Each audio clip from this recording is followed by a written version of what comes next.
I want my dad. Okay, we can get started. Allah Akbar! We Oh. are Uh, going to be opening.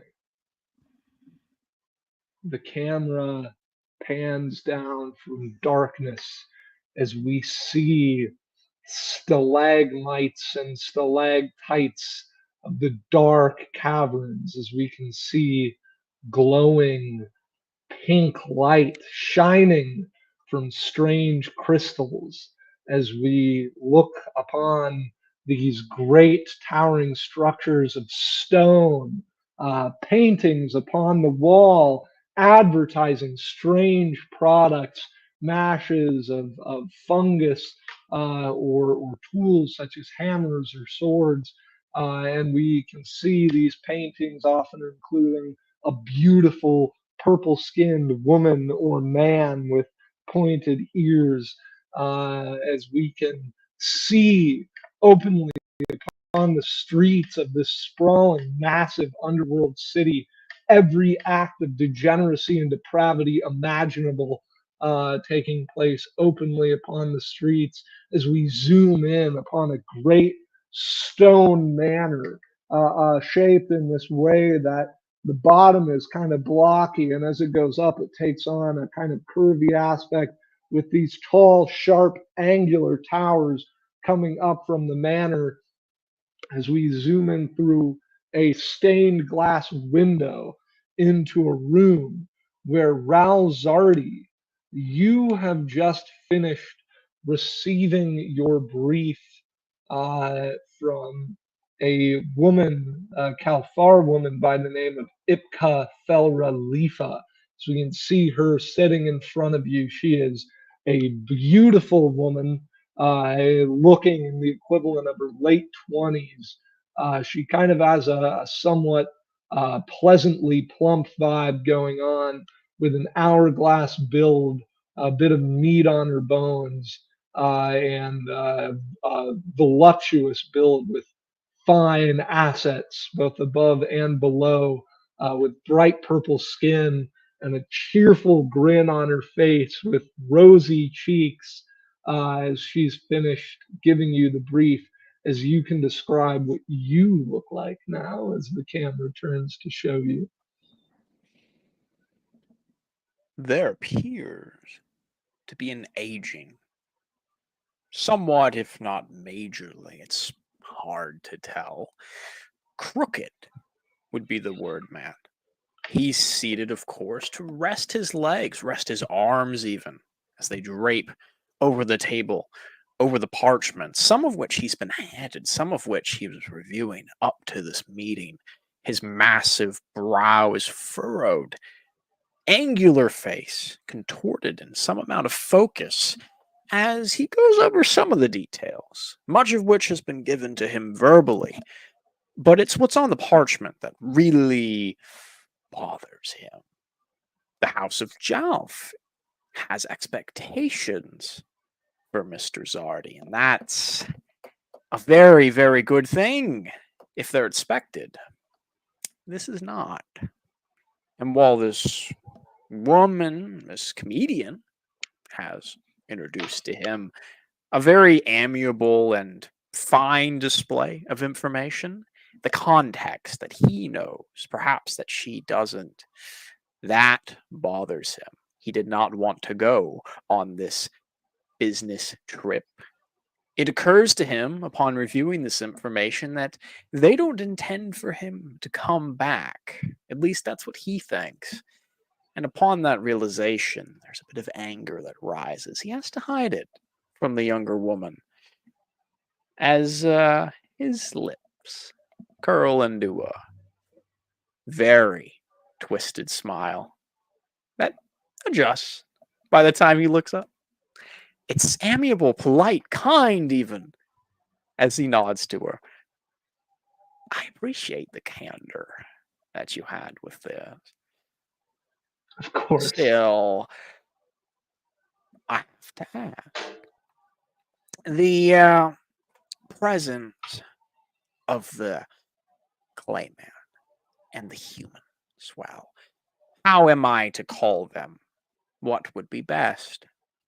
I'm not exactly familiar with the frontier types. I've worked in here, Jalf, you understand. There's that anger rising up in his voice as he tries to hide it, readjusting himself as his neck twitches. All my life. Well, I've personally never had the pleasure of dealing with a human, but from what I've read about the experiences with them, there's not much that needs to be culled. You see, they're kind of like us. They're not as good at what we do, for sure, which is why they're not a threat, but they can be dealt with. They can use logic. In fact, it can be quite easy to provide them services and goods for relatively uncompetitive prices. They're rather easy to deal with as long as I've found if they feel they have control over something. If from what I've been told, by my grandfather. You give the humans some property, you let them feel that they have a domain in which they are in control, and you are polite and respectful in your dealings with them, and they will be none the wiser to all the profits that they're missing out on that you are making from their labor. At least From this is them, you were saying. yes, yes. He's No, whizzing I've his never hand told to you his that. face, his index curling into his lower lip for a moment, as his other hand readjusts his white, almost stark white hair, his pointed ears now more proudly pointing out at the sides. His chin itself shifts as he considers some of this and ignores other pieces of this advice. There's a limit to how much he respects her opinion here. In Raoul's mind, humans are a different animal altogether. He doesn't consider treating them like a more stupid member of his own superior species. As he speaks his mind just for a moment to relieve some of the pressure on himself in a controlled manner. He says to her, "So you would recommend that I take these humans for granted? Ah, well, No, no. You must excuse me. I'm no politician when it comes to these things. I would my not recommend. tolerance of you," he waggles a finger, "being here is an excuse. Now, I appreciate your sense of levity. It goes well with that candor I mentioned. Safe to say, I will do this. The House of Jalf will be very pleased with my work, as they always have been. Of However, course. I would say that the personal advice I would give to you is to take the claim out a bit more seriously. I think on this trip I ought to call them by their tribe. Did you know that they're from tribes? It's very important. Yes, I did. Apparently, Pelgan crafted the individual tribes in some frame parody of the many divines that he himself wants to lay claim to Yes, in I the hear they're literal quite and diverse. non literal sense for your profession. Now, is there anything else that needs to be brought to my attention from you before I begin to pack my things and speak to my family? Yes. Do be careful of the ruins there. I hear they can be quite treacherous. He raises the parchment. It says here they're relatively unexplored. How exactly have the short men who sold this place overlooked such an opportunity? Well, in the forward groups we sent, we do know that the Cassadurians, as they often do, did take a share of the resources there, some of the riches they found there, before providing this information to the cartel of Broken Hearts. Much of the ruins have been looted, however, not all of them, and I would say, from what I've been told, not even most of them. I think Not even there's a most. In other words, we correct. don't know. They gave us misinformation, dear Letha. for future reference. Treat this as free professional advice. Most of the information we've been given by these bearded parasites is false. He gives her a smile. Oh, It's most hard of to the tell if it's Casadurians genuine. don't have beards. She says, like, clearly, like, kind of trying to fuck with you now after she feels you've been doing that to her. Yes, well, and neither do you. No, I would Now, hope not. my point is that I feel we've been duped. There's something about this place that shouldn't sit right with us. And while the House of Jalf may find this information sufficient, I do not. I intend to leave early, given what you've told me, and I will not be wasting my time in assembling those who are loyal to me first. Now, I've always trusted you with this. Get Bim, his boys, not his wife. He'll be arriving shortly after myself. As for the others, I will detail them to you in a letter once I determine what the situation requires. Your wish is my command. Kind of waves semi dismissively and gives her a sort of underhanded smirk. And I appreciate your patience today. I Oh, understand that you yourself might get pulled into this, although I suppose you must have been more fortunate than I. well, I wish, unfortunately, they need me back here and me and my humorous musings, which that reminds me, we've got a piece about you coming out soon. He grins. Yes, and I'm sure it'll say good things. Of course, Well, you'll need to absolutely. be here to write it, Leafa. It would be a mistake, I think, given the great words you'll write for me to use my newfound promotion to call you over to I've this actually, frontier I've got town. it mostly finished up here. It's only fair that you get to take a look first. As she hands you this sort of section of parchments, and it's a glowing endorsement of you, basically listing some of your accomplishments, making sure to note how you started at the bottom and made it to the top. And you do notice that it makes particular note that you heroically and bravely, with no prompting, volunteered for this job. You went to the House of Jalf and you told them it has to be me, according to this document, this piece about you that you see. He takes a deep breath, perhaps a sigh of relief, as his eyes kind of quickly scan the paper. He's paranoid, of course, but he wants to play it off as excitement. As he almost bites his lip, reading the last bit, as he closes his eyes and enjoys that context for a moment before he quickly waves a hand, sobering up. No, no. I want you to emphasize my age. I want them to believe how old I am. He kind of Of gives her a course. pointed look. She You kind of like, understand that she this says, of course, but she looks so confused, like why you would want to emphasize report, that. he kind of drangles his fingers over the parchment, is going to be read. Yes, in Jalf, but I don't care about Jalf anymore.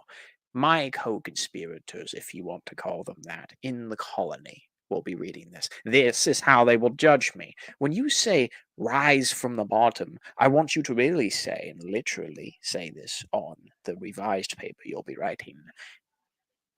Lower places. Don't specify the bottom. There are some people that don't forget that.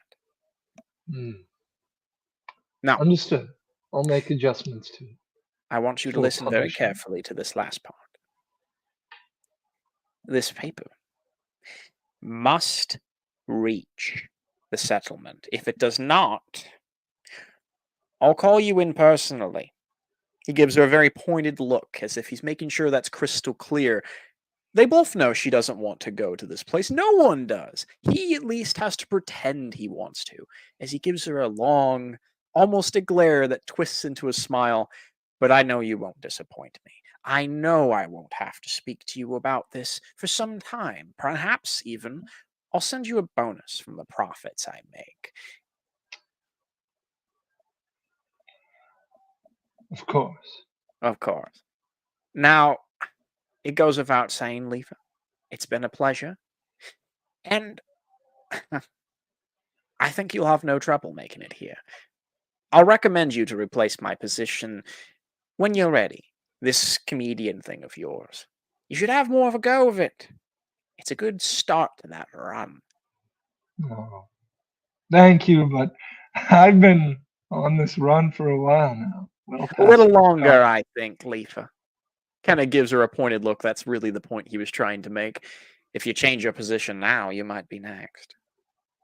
Hmm. Hmm. He leaves her on that note, striding out of the room. Of course, she can collect the parchments. It's her job as a subordinate to do that. Cleaning up messes, that's the one thing he's above now. As Although we he gets wrap the feeling, see I gotta this, say, that maybe the House of Jalf just gave him a much larger one. as she's gathering it up and Ral steps out, and Ral, you don't see this, but the audience does as he's leaving, just a short moment of disdain and annoyance from the otherwise cheerful expression of Ip Khalifa as as Ral exits, as the scene shifts. Give me one moment. If we can keep the same ambience as the scene shifts, as we hear the sound of working, the sound of heavy things being moved, of pick hitting stone, of the sound of great animals. These we see this big woolly mammoth-like creature, like a mix of a mammoth and a mole and a bear, moving through these caves as it moves through, as we can hear the shouts of ogres, these big, hairless, crimson men and women, rippling with muscles, huge, oh, Baruka Vaga, Agaraga! As they shout at these beasts, moving them along. As Voltar Yutaka, please describe your character and where he is amongst this group of beasts and beast men.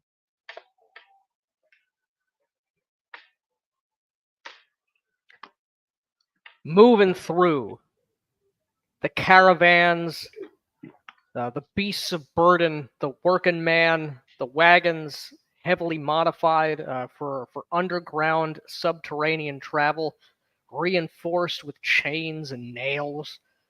A man rising above the red tide of the trail of blood, the trail of flesh, the trail of muscle coming down deep into the earth, is a man 6.5 feet tall, resplendently splattered and festooned with body paints of orange, blue, and yellow, intermixing in a scintillating pattern of who knows, a wild man just slathering paints and pigments all upon him. Is Vulkar Jetago, bearing on the left shoulder the preserved, brined head skull of a boar, which has been strapped with leather straps across the chest and across the shoulders.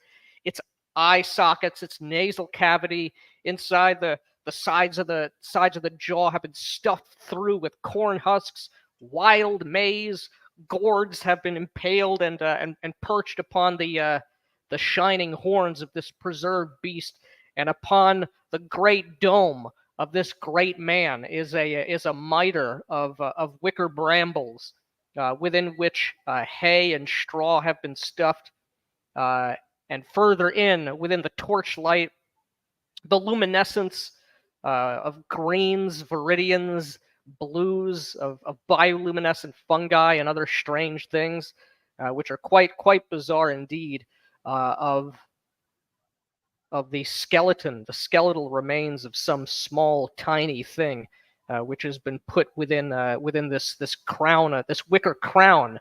About the neck are a chain of variously shaped seashells, acquired perhaps from some coastal region, and of course the skins of optalangs and furred beasts, the mighty heavy kilt, the only thing apart from that crown and that boar skull, which he might count as apparel. And who needs anything more than that? Certainly not shoes. Certainly not gloves. Certainly not a shirt. Hell no. As we're moving on down, keep moving, keep moving. You want to rest? There is no rest. We have destiny before us. We Oh, destiny! One of the ogres shouts out. get slap a man on the back. Oh, yeah. And I Make one the quick impression. question to ask. Yes. Very quick. Did you mean 6.5 feet? Because that is like midget height. I for thought an I said ogre. 7.5 feet tall. Okay, good, correct. That's what I Okay, meant. okay, yeah. Uh, But yeah, as these ogres cheer and keep pushing, keep working, and anyone watching from the outside, would be confused as they are all working and they're working hard, but it's with the energy of men at play. There is a feeling of great excitement and of joy Yes. as they go along, as they you hear the stories being shared back and forth as you're I get on in there with the mining pick, give it a few just for good measure. Yes, dig. The harder the work, the thicker, the more copious the sweat, the greater the feast for later. Come on, my friends. and as you're saying that, you hear a strong voice ring out from outside of your men, as you can hear, oh, yes, digging. I know a thing or two about that. It's good to see Yeah. my fellow ogres hard at work. As you can see swaggering up with a few of his goons, dressed in the leathery garments and armor and the hard iron helmets of miners. You can see Cram Koval, this big, strong, ugly ogre, around a little under 7.5 feet tall, with a gut and a strong build. You know of this man, and you know that, well, this man is, from what you understand, a sleaze, a greedy mine boss thug. From what you understand, Pram Koval cares for nothing but profit and power for himself, and is quite proud of that fact. And his men are quite prone to drinking and to violence, and some say even to banditry. As he approaches, doing the kind of almost openly like sarcastic, slow clap at the work that you and your men are doing here. Uh, um, Crab! Always a pleasure. Good to see you. I just get up in yeah, there, Volcar, yeah. slap him He on does the he hugs shoulders. you. You good? I just slap him on the gut. Do anything good? It's good. Yeah. What are you doing? Are you the men being fed well? They do. Are you eating well? What do you think? Always more, always more. I just grab him by the side of the head. This is our time, cousin. Our time. Yes. Yes. Yes. These filthy purple plum fey fops. These humans, these Ferrum, are all useful, yes. But you know the weaknesses in that. Just poking him in the sternum. weaknesses in their heart. Their heart does not beat like our hearts beat. No, I it doesn't. just move over to a nearby wagon trail that I've or a caravan wagon. I have some supplies. Just take a shank of meat. Just shove it into his arms upon his And person. he like You makes do a good big work. show of like gratitude and just being kind of surprised by it, like, oh, yeah, as he respectfully, he You see, kind of begins eating it there. an ogre eats. But what do the rest of these swine do? We'll see. We'll see how much use they are, or whether they starve. And the ogres, we eat more. I gotta warn you though. Yes. I've been working in jail for most of my life. These Kalfars, you gotta be careful. You talk to an ogre, you go in, we know how things are done. You walk in, you fight a little bit, call the other guy a retard, whatever. It doesn't work that way with the Kalfars. The slightest thing you say, they're, they're, they're like, they're like dust, they're not just physically but mentally they're sensitive, easily Sound like offended. fools. He kind of gives you the look like, well, Right. Well, a lot of these. I've heard of these Kalfar. I've seen a few in my time. They want to think their clothes, their jewelry, their businesses, mercantile endeavors. Let them think they have it all. But when the gnawing begins in the gut, the hunger, there are no fields. There are no endless pastures deep, deep below where we are and where we will be going. That I provide. My God provides. Yeah. Those I can provide you all the ore you need. I can provide you good. tools. It's good. Yes. I know. I've heard these Ferrum. They're rock fuckers. They are strange obsession with the ore. I've heard. Is this true? You've been down here longer than I. There are these beaked things, hordes of them. Is that true? Surely that is a lie. You tell me. He gets serious and he like puts his hand on your shoulder and he says, "Do not underestimate the Chthon. They are the species you speak of, small, stout, beaked creatures. They are wicked savages. They have only two good purposes: to fill your belly and to work as slaves in the mines. But make I no like both of mistake, those these things. yes. They I've heard the druids and shamans of Mool, they say they are our ancient enemy, and since the dawn Is of the that Red so? Man, they have harried us. Well, they will learn as all the others will learn. Them think this is their home. It was for a time. But now you let me know, you keep me informed.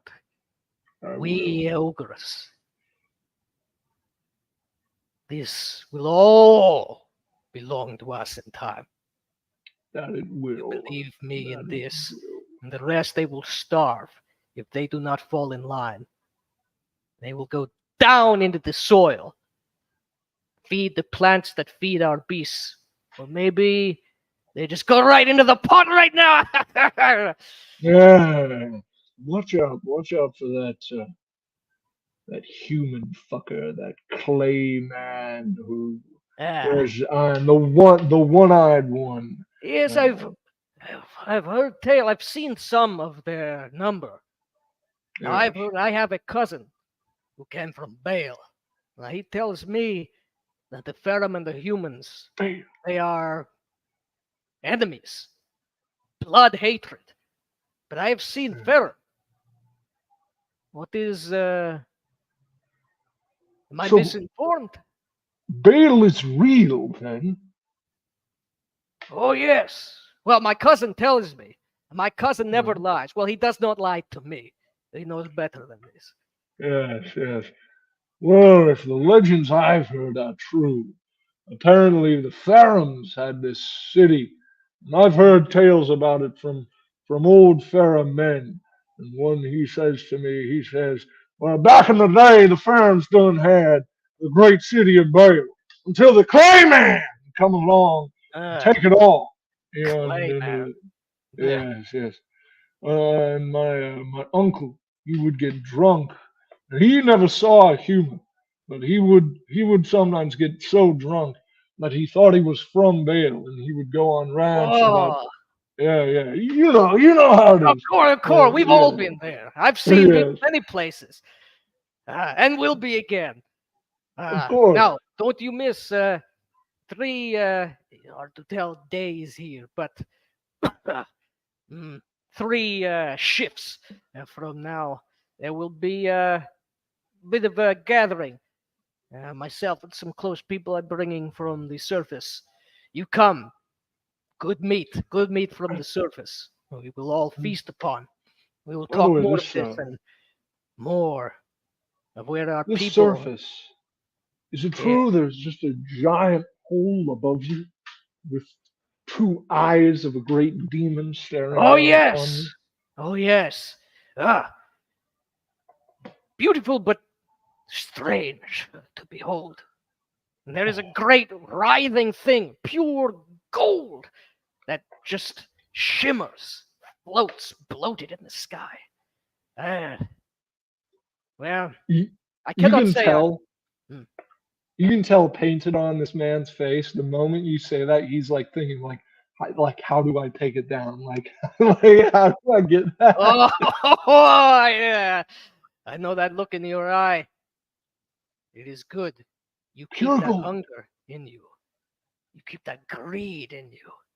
Yes, That is yes. our ticket. That is a sign of our strength to amass, to feed, to feast, to take. All in due time. This will all be ours, cousin. Yes, yes, ours, yeah. Hmm. And as we cut away from that, we shift again to inside a worn, beaten wooden cart. First, we see the outside, the wood worn, damaged in certain areas and repaired, reinforced with iron, and hanging from it a tattered but still clear and visible banner with upon it a particular symbol. Upon this banner, it is a white mask on a silver background with a white border. This banner, as we zoom in through the window, we can see two men. One of them, a very old man, like I'm talking like early 80s old, maybe older, with long, uh, pale, silvery gray hair, but like bald at the top, and these light brown eyes, and sorry, black eyes. No, let me get this right. Sorry, I was mixed up. Brown eyes is correct. Brown eyes, and this leathery, wrinkled, sagging, old tan skin, kind of a Roman or Italian look to him. As we see the other man in here sitting with him as Ophelion, can we get a character description? Ah, Ophelion. He's a somewhat tall, ruggedly handsome guy, a little bit unshaven, kind of long, dark hair going down kind of just above his ears. And he's... Yeah, I'm still working incredibly on... good looking. Yeah, I'm still working on a bit of a You are a description. 10 out of 10 physical Yeah. appearance wise. Yeah. Which is hard to make a perfect description for, sadly. That's fine. Don't go for perfect, go for good. Yeah. Strong jaw, tan skin, brown eyes. Nah, he's a little on the pale side, but Gotcha. Saying Mercadius, like naturally they have kind of tan skin. yeah, a little bit of lack of light. He's a bit pale for a Mercadian, but Yeah, is this old man Josephus as he looks upon you, and he says, "My son, you know that." Sorry, go ahead. Ophion kind of looks up from what he was doing. Yes, father. You know that I am not long for this world, and my father, he calls me, as does Tahul, to bring me home to the Soul Forger sometime soon, very soon. And that this Ophion just kind of looks into his father's eyes and kind of gives a bit of a half. You can tell he's kind of sad about it, but he's understanding. He knows this is all how it's meant to be. He says, "I am aware, father."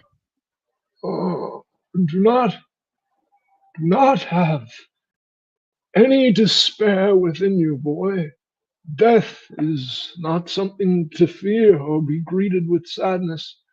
From the very beginning of your existence, it is death who is with you. It is death who loves you, who wishes your soul safe to thrive, so that it may someday return to him, so that you may regale him with stories of a life he can never live. Do not ever fear death, my son. I know, father. I just am worried missing your guidance and your wisdom with me. All of my guidance and wisdom I gained through the lessons of my father and through experience, and all of his lessons he gained through experience. If you are wise, and if your heart is pure, you will survive as long as Tahul desires you to live. You will learn many things, and you will have the proper tools at your disposal to achieve what must be achieved. I know this. This is why I have selected you, my son, to represent our declining tribe to these new peoples. And I am to lead them. Our tribe, yes. It is a burden that I take with anticipation. It is a burden, yes, but as my father used to say, when one puts his duty first, the yoke is light and the reward is great.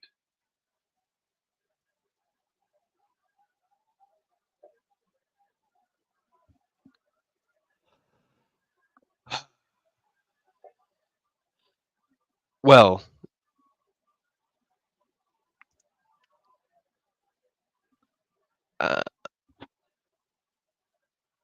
I do apologize. My internet's All good. All good. Oh, is cutting. he? Oh, there we go. Oh, okay. Internet's cutting. A Um, little bit. Yeah, it's getting a little stuttery right now. Okay. Okay. Yeah. Okay, could you set me up again a little bit? Yeah. He says, as my father used to say, when one puts his duty first and lives for duty, the yoke is light and the reward is great. Words to live by, as they all are. He nods. When shall I be setting off? Oh, so you're already there. You're at the Oh. location. Yeah, you guys are there already. Oh, okay. Uh,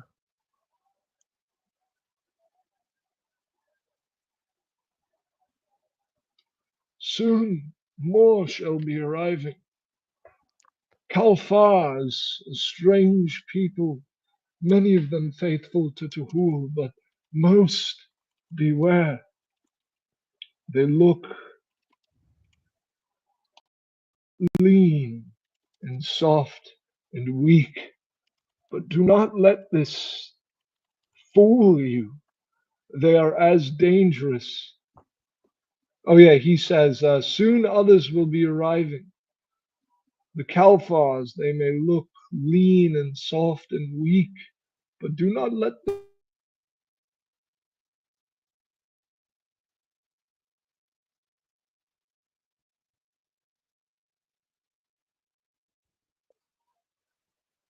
Sorry, can you guys hear me? Yeah, Oh yeah. yeah, you're some good, fucking Crystal. political Yes. thing trying to I call think me. it's on Aphelian's end there.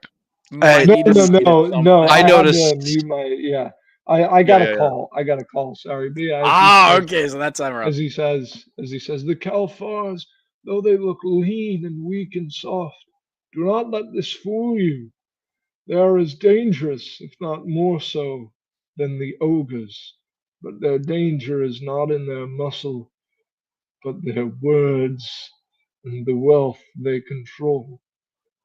I know never to underestimate a possible adversary. Of course.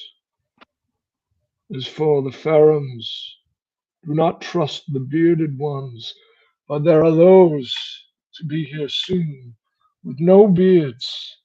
I know of one by the name of Jerk. He is himself a clergyman of Tuhul. He will be your ally. Go to him, speak to him, share your faith with him, and you will have an ally. And I shall await for his arrival. Yes, he should be arriving from Jelf with the Kalfars. Among the others, among the Kalfars, you'll see mercenaries, merchants, and other less respectable occupations. But many ogres will be here as well. One who I've heard tell of, Volkar Jatako, is a farmer.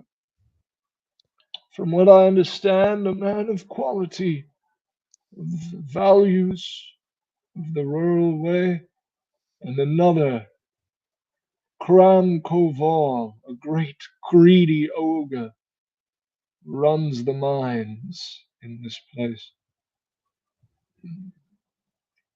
Ogres, they are a violent sort. They are trustworthy if they are not incited.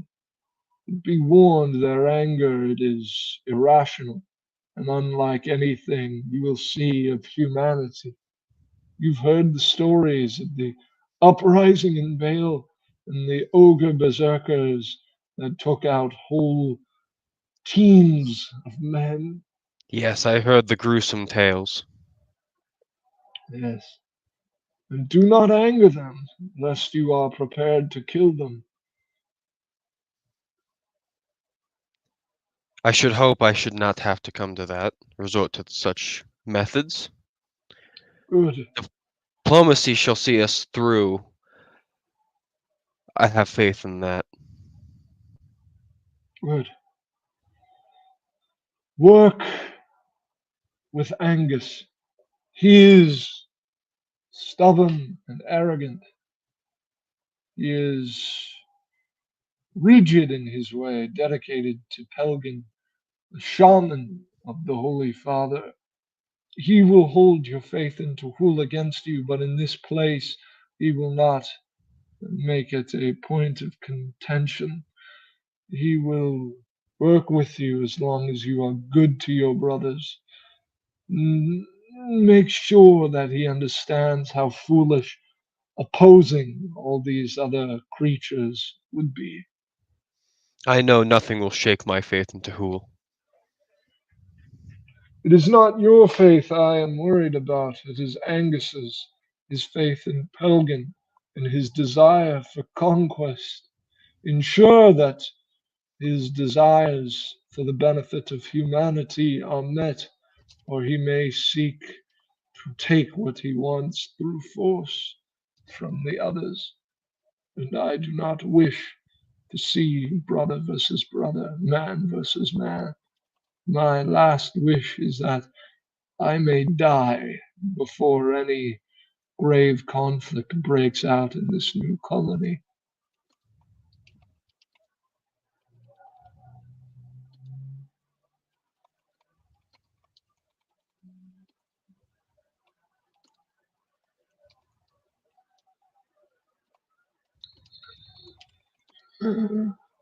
Yes.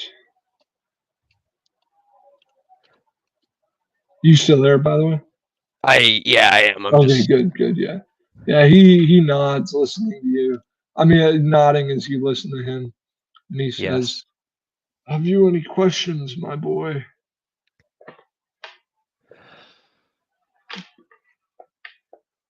Mm. No, not at the moment. Though I do hope that you might still be around once this begins. I will obviously have more questions for you then. Yes, I will. I think I shall stay upon this mortal coil for a few more cycles, 20, maybe 50. We shall see. But death is fast approaching, so do not become reliant on me.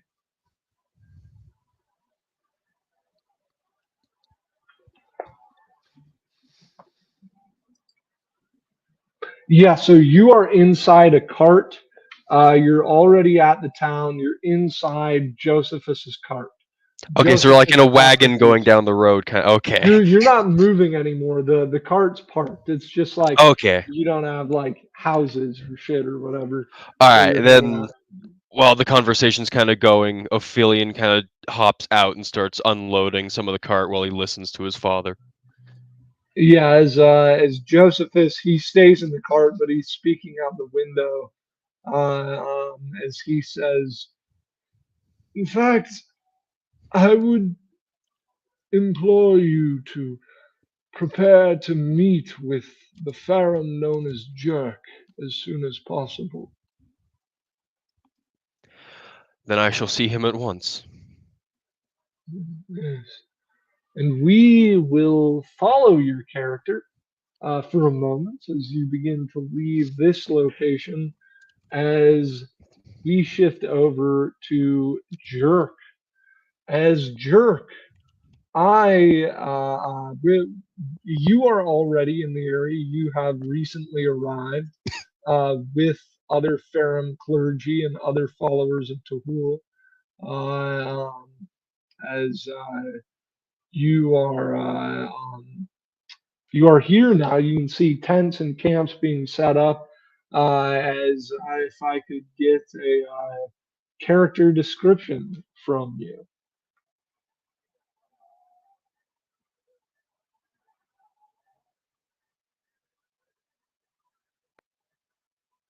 From who? You, motherfucker. Ah, I kind of got lost at some point. Yes. It is I, the man, the myth, the legend. Yes. I'll give him like a brief description then. Just a small, stout guy, built like if a brick house was made as a person and squished even further beyond. Bald to the wall, no hair to be seen on him as he religiously shaves himself, literally and metaphorically. On his hip, a small little hammer that he uses as for blacksmithing purposes, of course. And a few skulls decorations on his body, adorning him, giving him his little peculiar look.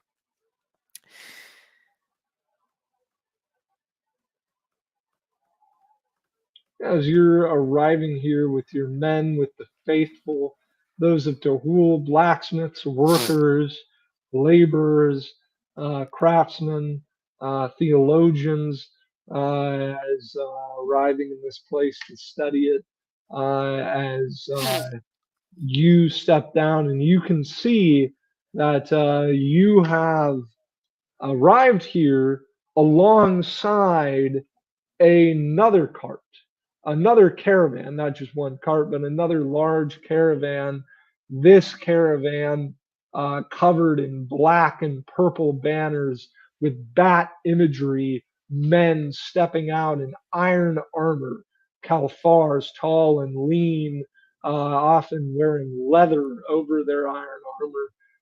As you know that to be the caravan of the band of many bats, the mercenaries led by a man who you know to be named Lefo Van Dannen, a famous, some would say infamous mercenary from Jelf, serving the cartel of Broken Hearts, a merchant house dedicated to the worship of Elsan, a goddess whom Tuhul is not particularly fond of, a goddess of spite and dawn, who misled the Pharaohs long ago, got them all wrapped up in a war, and used them as aid in their most degenerate and vile experiments upon souls. But you know of this church. It's not outright hostile enemy to who few are. It's death, but certainly a rather distasteful faith. As you can see them clearing out, taking out weapons and other goods from the cart. As you can see, the man himself, Lefo Van Dannen, an elf-like man with pale gray skin, long pointed ears, long dark purple and black hair, and these bright pink eyes. A powerful built, lean, muscular man dressed in blacks and purples with a great purple cape. As you can see him marching among his men. As you see that, as you can see also other groups getting set up. These strange, likely you've never seen them before since you're from Jalf, but these strange creatures. They're not as tall as Calfars. They're not as short as pharaohs. They look somewhat ogre-like, but they have hair, and they have varying skin tones and hair colors and eye colors, and they are just constantly gibbering. Your character doesn't speak Pelganese, does he? No. Yes, as they're just constantly "Abajiba, ababibibidibada, aribahaga, aribahaga," just gibbering constantly, talking to each other. You can see some of their children are helping with the work over as they're getting tents set up. You can see large, well-built, one of them with black hair and an eye patch covering his left eye, moving among them, shouting commands to them.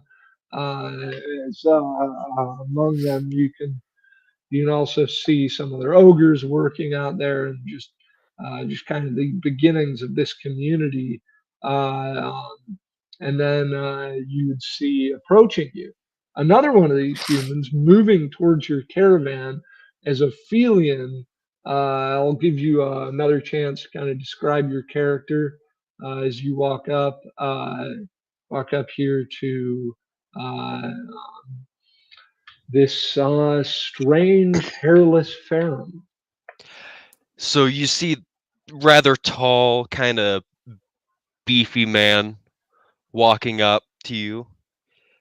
As he approaches, you notice his kind of long hair and a bit of stubble on his chin. Looks like he hasn't shaved in a couple days. And he reaches out his hand to you and he says, "You must be Jerk. I've already heard of your arrival." Hmm. How tall is he? Like a 6 foot something? He's gonna be 6'4". Damn, I think I was like at least 4. I'm a short king. Fuck, I am I really that think short. I think I just finally got a picture of him made. Let's see. Oh, nice. Well then, just a little stout man, just sitting there, standing in front of you, below you technically, as he just, raises his little hand up. Pretty strong lad. You got like at least, he has like 10 strength. He's decently strong as he shakes your hand. You feel Ophidion's 12 strength as he kind of grips your hand tightly and shakes it. Eesh. It's just nodding along. Uncertain of how long handshakes last with certain people such as you. But, just following along. Ophidian kind of lets go as you realize that a little bit longer than usual.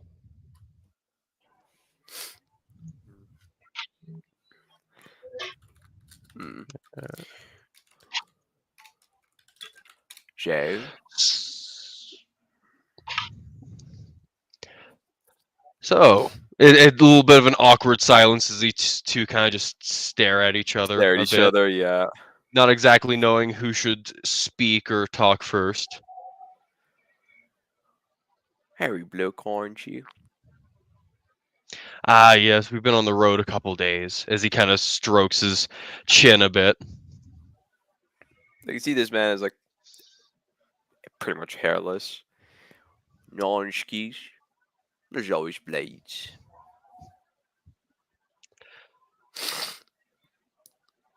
So, where do you think you're going to be setting up camp? Close to Water's house. I do need it for work. Aye. And you? I was thinking somewhere a bit more north along some of the old ruin walls. That could work too. It's just like he's caressing his pretty much just hairless top of his head. As he's like thinking to himself for a moment. He's petting his bald. Yes. It's shiny. Very shiny. Ophidian kind of turns away and looks back at his cart.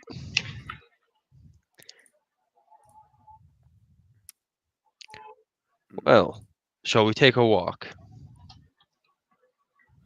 Why not? They kind of begin pacing. Ophidian kind of starts pacing to the north. Kind of up and down the caravan. So, where do you follow? I am a devout follower of Tahul. Really? Like you guys like a race eyebrow at you when you say that? And Ophidian kind of adjusts his leather coverings that he has and reveals kind of like an emblem on the side of his pauldron of Tahul. Many from job hold it, but not many understand it. No, Are you perchance a cleric? that I am not. He scratches his chin with like a smirk. Well, that's to be a bit expected. I didn't expect many clerics of us here. No, and I believe there are a few among us still, though our numbers aren't as large as they once were. Hmm. Sadly, that's the truth.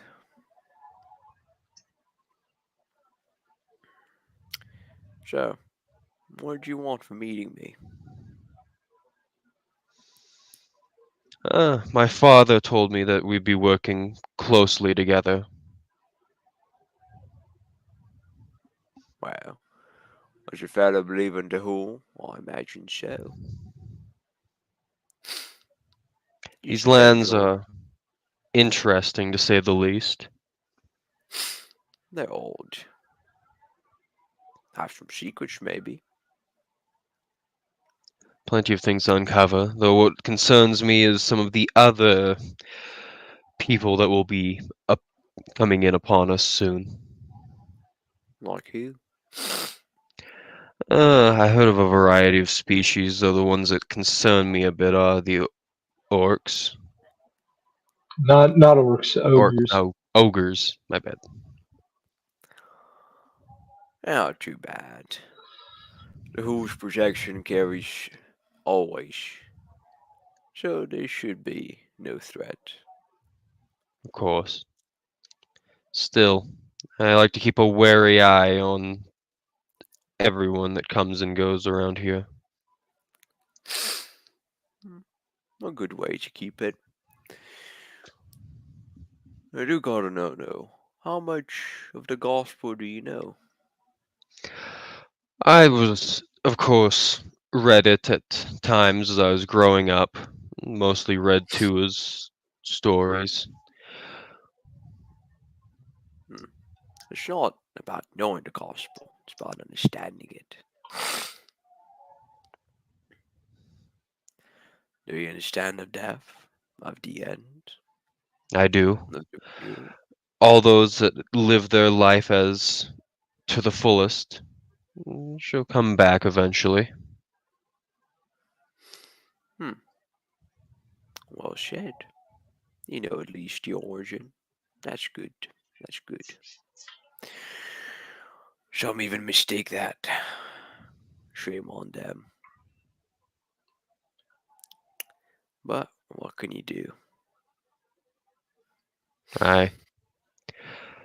Well, I believe it is. I have to assist with getting the camp set up. And I'll at some point have to do so as well. Well, at least patiently, I will be dealing with other things.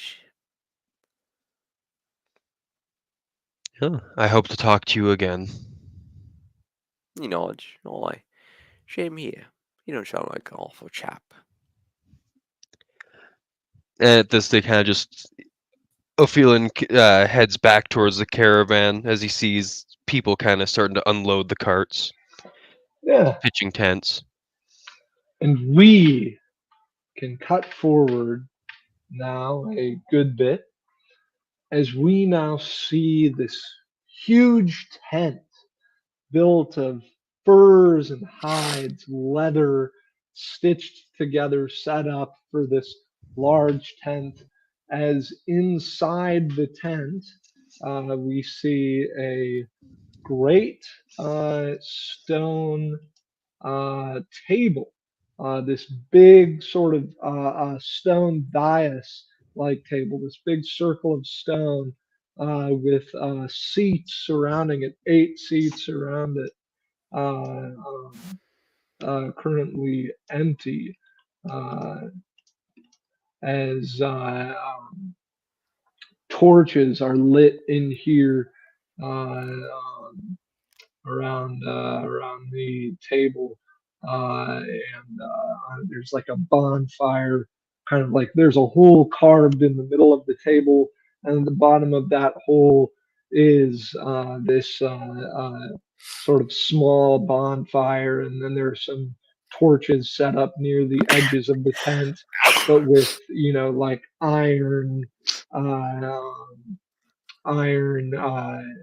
awnings set above them to keep them from burning the tent. As the first individual we see to walk in here, moving with swiftness and focus, is this large, 6.5 foot tall human man, this lean human man with pale, scarred skin, long black hair, with one bright orange eye and the other eye socket covered with an eye patch as he comes and sits down. The next moving in after him is a big ogre, Cram Koval from earlier, swaggering in. Mute your mic when you're not talking, jerk. But swaggering in, this big ogre wearing some iron chains and other forms of cheap jewelry. He's got this iron helmet, kind of like a hard hat on. There's a pickaxe on his belt as he swaggers in, chuckling, seeming to have just been speaking to the human. As the next person we see walking in is, you can describe him again if you wish. It's going to be Volkar Zhitako. That's right, and I will. Again, painted head to toe, wearing the full regalia, and perhaps even more, a mantle of woven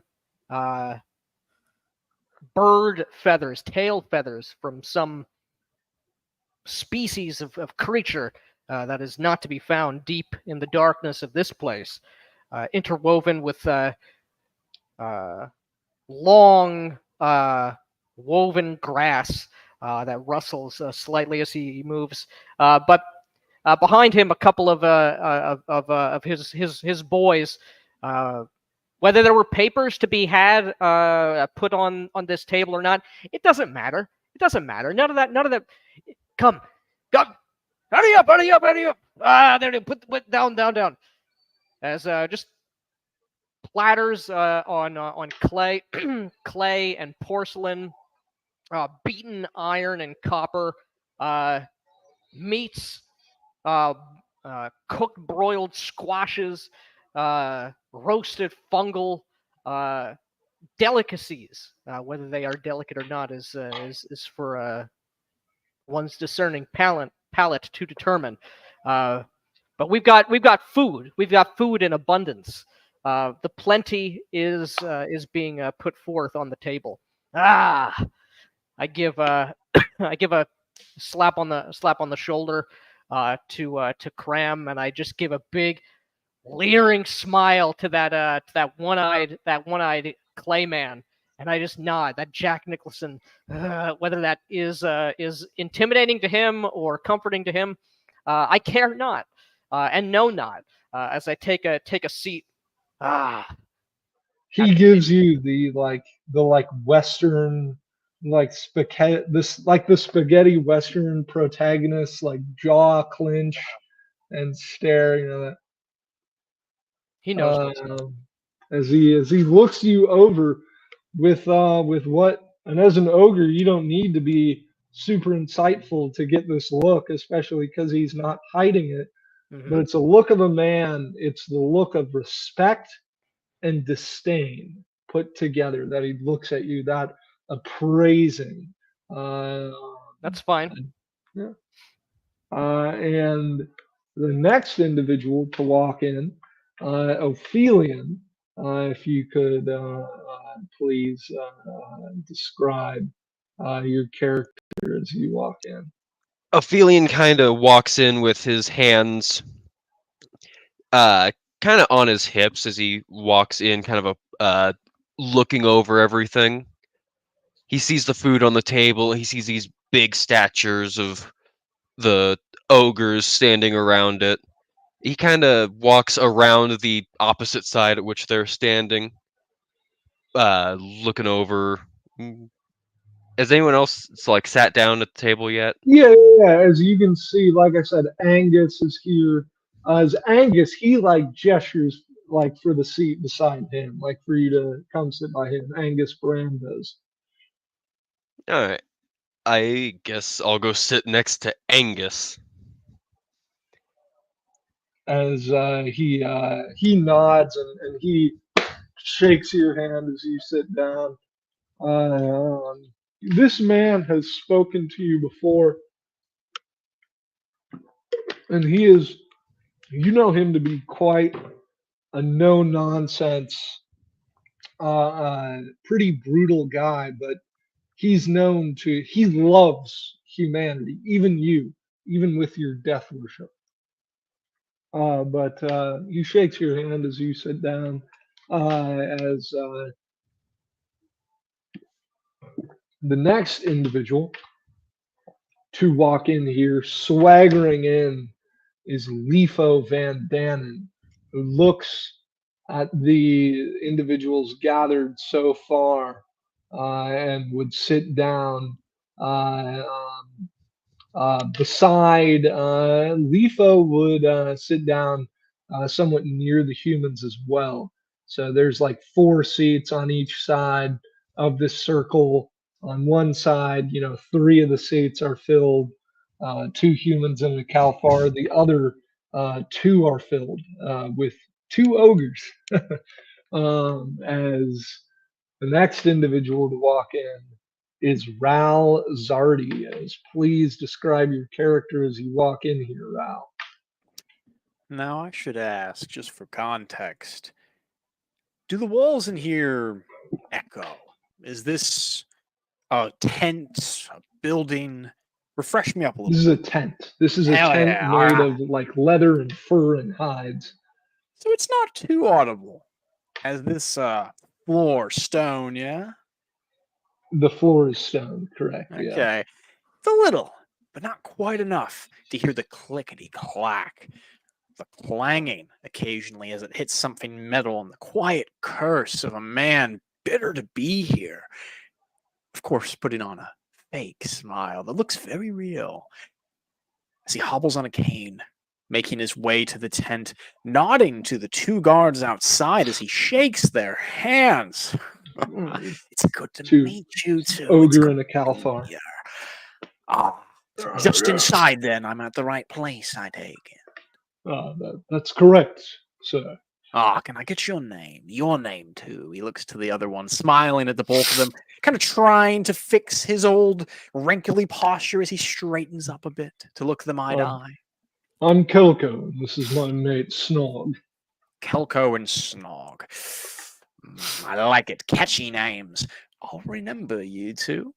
He pats them both on the shoulder, clearly, accidentally, definitely, dropping his cane as he goes, oh, my. As Kelko quickly moves to help you, Yeah, as he nods, thankfully, smiling to this kind young man as he takes his cane back. Oh, thank you. He smiles under his breath as he continues to hobble in, nodding to these respectable 2 upstanding men that he now knows will have a good impression of him in the future. As he looks inside the room, as he passes through the tent's curtain at those seated, his presence likely isn't expected. The House of Jalf was not supposed to send someone here for several days, but here he is.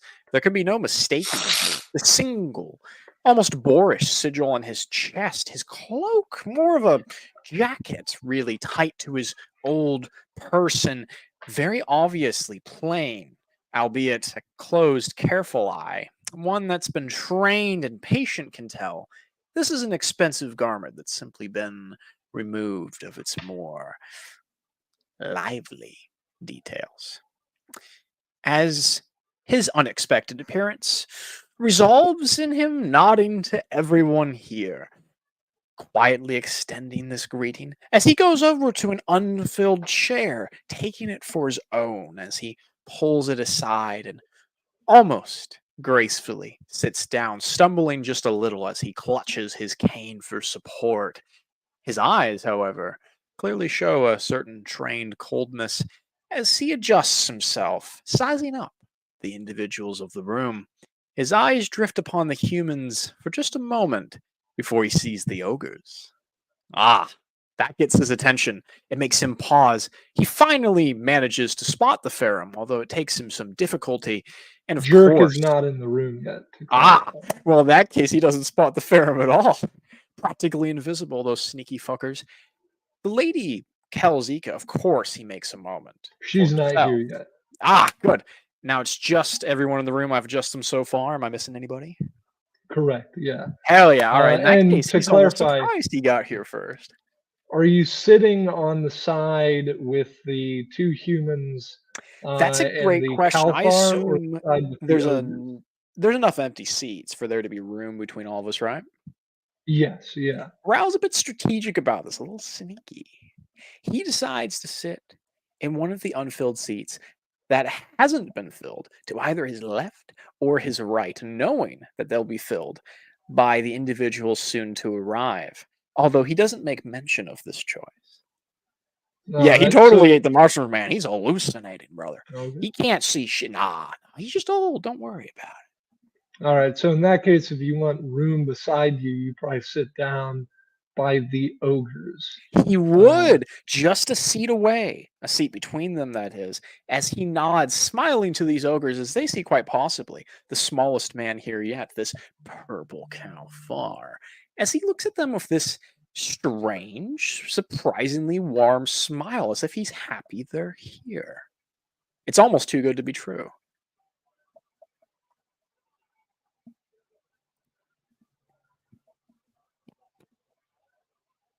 And as you sit down in here with that seat, that empty seat beside you, finally, Jerk, you entered in.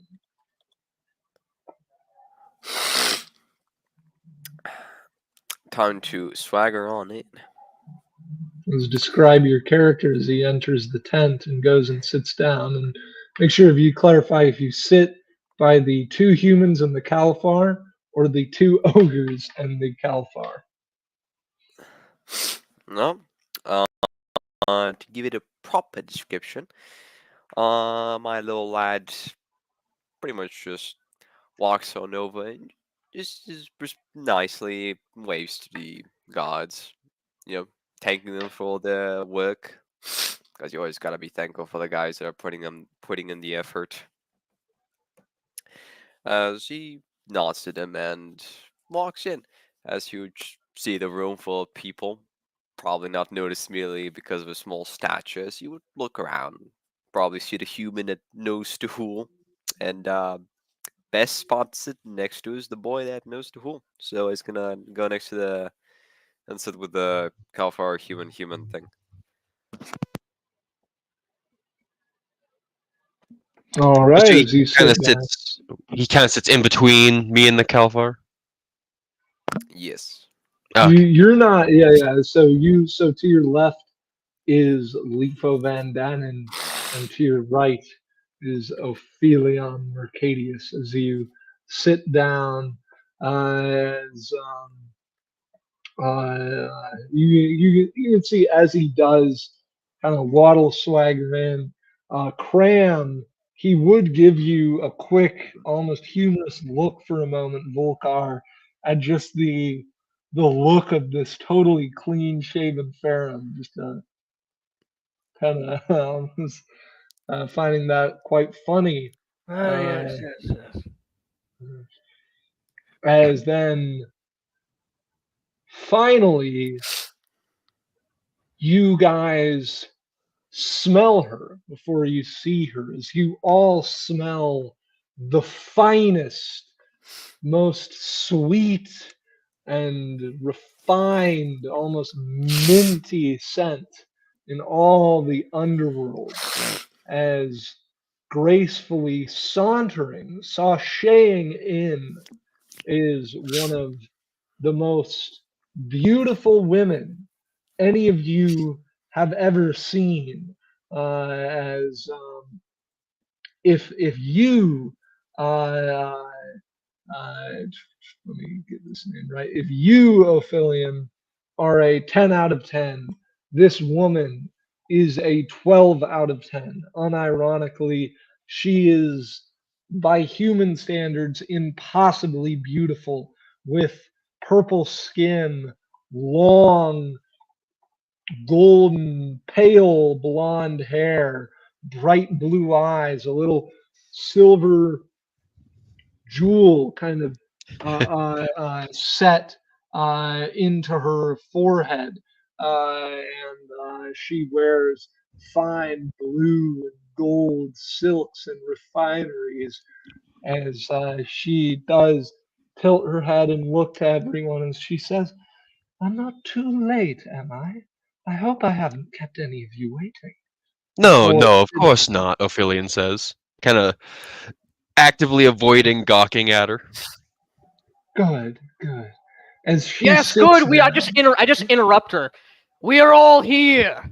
I stand up. The top of the wicker miter, destabilizing some of the unity of the tent here. We're all gathered, many species, many clans, in this deep place beneath your gaze, Mother Quilicarian, mistress of this plenty, Lady Fatash, Storm Queen. Hear the words we are about to speak together, that we are heard all the way to the Thunderbirds far above on the surface. And Father Velex, your stern gaze look down on this gathering, that the hunger, looking deep in everybody's fucking eyes, that we all feel, gnawing, that binds us in our work here, the birth of this new place. I rip off a shank of mutton. Bless you for this abundance. Look kindly upon this meeting, the birth of a new tribe. I slam it down on the like a gavel on the table. Ah, if he's swinging a gavel, the old man He's swinging a piece of meat like a gavel. Better like than a gavel. All right. As Raoul, somewhat perhaps uncharacteristically for a member of the House of Jalf, seems to agree with this as he lightly bangs his cane in the matching rhythm, nodding with some supposed respect for these ogres and their otherwise unannounced preaching of their religion. He seems to almost appreciate it, although he hides the smile growing on his face. yes. I take some cave rat marsupial creature that's down here that's been cooked. I just shove it in your just not nodding in agreement, just shoving it on your person, just giving you just like a cooked pheasant or something.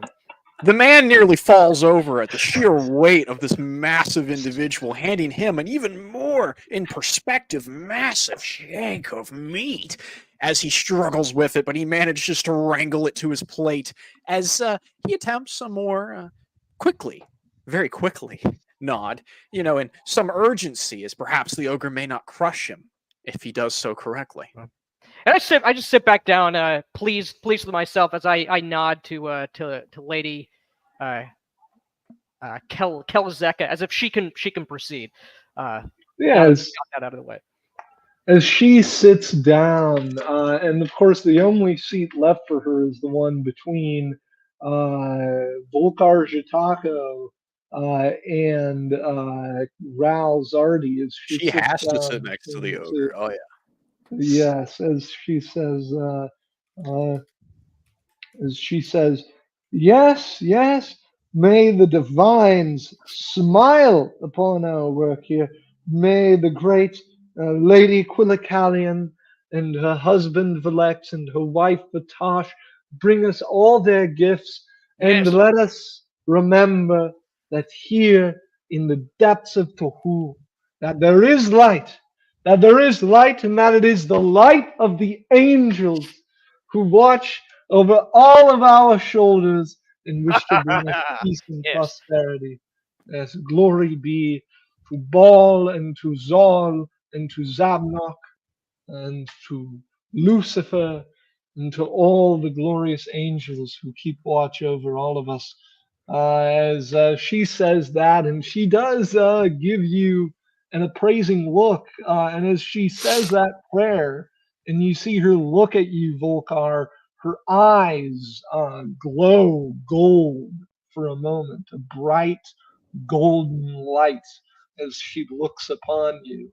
Interjecting into this exchange for just a moment, Raoul simply bangs his cane again as if he agrees with this as well, although he doesn't really yell out a enthusiastic "hear, hear" after the speech from the angel worshiper.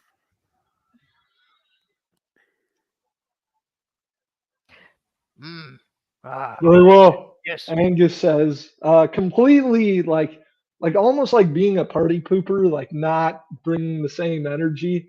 Angus says, "Are we prepared to begin discussing business here?" What language is being? He is speaking in Tehulian. Tehulian is like I just assume what most people are. Ah, Raoul would respond to that as his eyebrows kind of wiggle as if for something knowingly. I have been human. speaking into Julian. Hell yeah. As he also says something. Surprisingly, the old man responds to him first, somewhat quickly, with a certain slyness to him. Business, yes. I would very much like to hear your input on this, my friends. We have a group of individuals, I believe somewhere around 3,000, who have gathered here in this place. No farms, no arca, no infrastructure beyond the mines and the ruins themselves. And we are the ones who have been chosen to lead here. So, are we going to build a town or what? He looks Of about at course. everyone. I believe more than a town, Ophilion says. We should be a symbol of what cooperation can truly bring. Yes. Yes. This young man a thinks big town. A big town. Yes. A great city. Angus says, making sure to make eye contact with you, and he says that, Volkar. Well, let's not be too hasty. We must hedge our bets. This is a dangerous place, as you've all heard. Nothing we cannot handle. Well, nothing you cannot handle, perhaps, my friend. That You is are true. by far the most large eater of Yes. grains I have seen in my year. I do not eat grain. You I do look not. very- Yet you worship such a respectable divine of that very thing. Tell me, what is your secret? What is my secret? Why do you wish to know? I wish to Look- know, as a member of this council, you are such a I respectable... give praise to Vilex, to Quilicarian, and Fatash. I just take out a conch shell. I blow it, and this shrill banshee, like bird call, just pierces the ears and reverberates in the cavern. People wince in surprise. You hear in the- Raoul doesn't seem to Obviously. be bothered by the conch, but he does seem to have his eyes gleam with further interest as he presses the ogre further. Yes. I must know. The grain, you don't worship that, but you worship the goddess who claims ownership of all of it. Tell us, Yes. what is your secret if you do not feed that to your cattle? What do you? Well, the grain is the food of the food, obviously. Of course, of course. You must work in the Fran's field. just He has laughing. never worked in the field. I show you. I just slap you on the back. Oh, You will work the field. I will tell you. I will show you my secret. Ophilion, just watching this exchange, kind of eyes over the table of food and notices the mushrooms. He just kind of casually reaches forward, picks one up, and starts kind of examining it. He smells it. It's pretty well prepared. He's wondering if it's safe for him to eat Raoul specifically. beats you He's to it. There's He only one bites way to right find into out. this shit. Raoul begins eating the meat with absolutely no concern on his face. I have to Yes. ask, is it poisoned? Yes, Yes. it's all bleach. No. It's, Oh fuck! Oh no! I'm getting No, choking. it is. It is Not quite actually. quite delicious. Well quite seasoned, I take it. well prepared. Yes. Oh. People kind of Abs- take a moment before the like actual politics continue. Everyone does, yeah. Take a moment to eat, Goddamn to right. they do. feast. If it doesn't kill the yeah. old man, it can't kill them, right? Yay, it's Mhm. antifreeze. I was a very feeling just As, takes a bite of the uh, mushroom and is like, just kind of chews it for a moment, staring. This human is right when he speaks. There are no fields and no town, no big town can hope to be built. No man can be put to work. No children can be born. Nothing lasting can ever happen. The stomachs of men are not fed. If we do not grow food, if we do not cultivate, without the light, I looked at as if she understands exactly what I'm talking about, but she probably fucking doesn't. Of the lady Kalfar, nodding at her. Without the light, things do not grow as they do on the surface. We must make light. We must make food. We must make all that we must. But we must start with the fields. We must start with the food. Yes.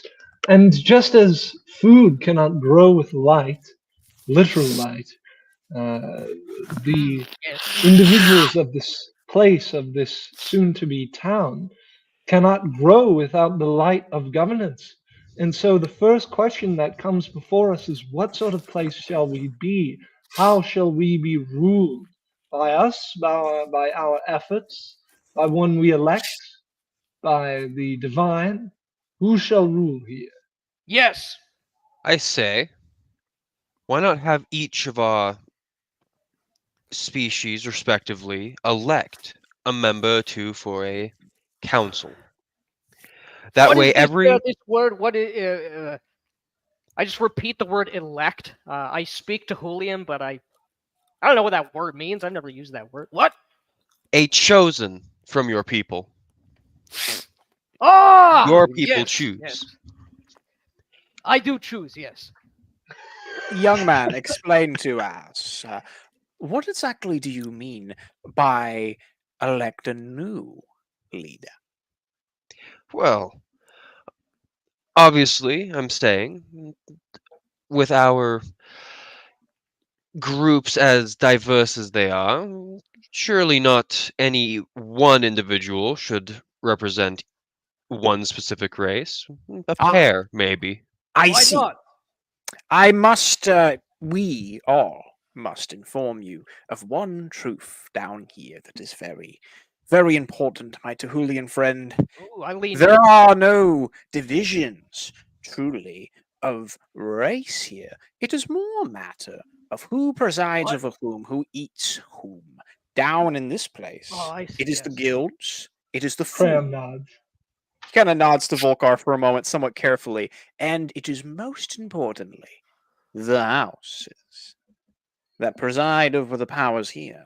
We are all representatives of these things. Trust me, trust us. There is no reason to be concerned over some new election. Who stands before you are the leaders you seek.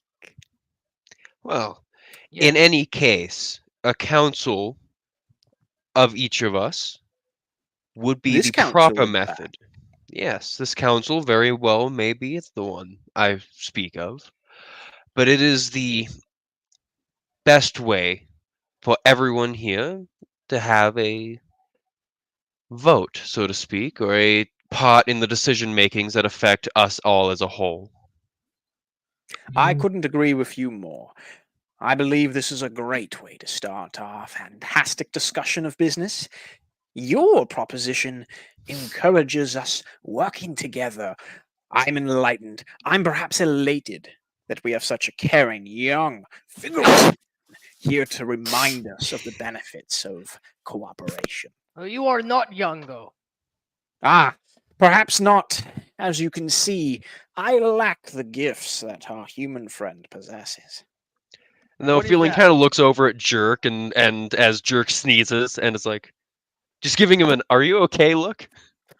Either guy is like pretty much like fucking hearing all this half bullshit to him is like it's all building up. They're resistant to poison, disease, and just it's like like finally shit's finally built up to a max. And he fucking has to release it. I do gotta warn you, Bonsa. I think you might be unmuted on the other mic as well. Oh, I He is. I was just about to add him in the No Discord worries. about that. Could you say what Yeah. you were saying one more time, Phil? Don't Yeah, worry I'm playing an about old it. character. I'm kind of Don't immersed in worry it. about My it. hearing's not the best. Don't worry, I'm munching Aro in game. Oh, thank you. Yes.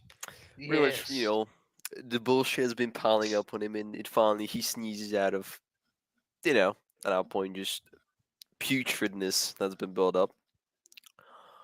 Yes, the whole, what can you get at pot? Yeah, you're raising a mug. Yes, that. But don't forget, you and Tehul. That comes first. If you don't treat Tehul right, you will be dealt with. Food doesn't matter. House don't matter. What do you Tehul- mean you will be dealt with, Ferrum? Angus speaks up, looking at you accusatorily. Oh, by no means we disagree on the sanctity of our bringing here. Faith is accepted. Yours, mine, his. Now, Jerk, I take it. You are the smith, if I'm not mistaken. Holding a fucking hammer in his other hand. I guess so. And it is your professional opinion that we perhaps do possess both the workers, he holds up one fist, and the tools. He nearly drops his cane, but remembers this time to build the necessary foundation for this town, maybe a city. He looks to the humans for a moment. Soon now we can begin our work. There's no lack of materials, yes? Yes, I agree, Lady Kelzika speaks up. But beyond our leadership, we must discuss how we're going to be organized. Simply each of us heading up our own organizations, providing resources to the community, or perhaps a caste structure or something more meritocratic. That's what I would recommend. What we have here, our different businesses and interests all working together through cooperation. But I'm open to other ideas as well. Oh, If so you true, work, fair lady. Hold you my eat. question. If you do not, you are eaten. Fair I just enough. nod like as if that's very wise and obvious sage advice. Who is to hold what power then? I take it the defense of this place comes first. We must know who is in charge of that. Angus looks about warily as he says, I would not entrust any single individual here to be in charge of the defense of the whole community. I recommend we each defend our own peoples. And I believe you, Kalfars, you have your house system, and each be thought of as a separate house, I suppose. If you intend for us to build up walls between each of your city sections, then perhaps you are very correct. But that is not the reality in which we currently preside, my friend. We must work Yeah, together. If we are going to be one city, I do believe that a defense cannot be of just one of our species. Only together can we truly mount, using each of our individual strengths, a true defense of what we hold dear. The kindly young man speaks. I am surprised and very pleased. But I believe you are correct, Angus. There is some inevitable division of our groupings. How do we, if not individually, divide up this great responsibility?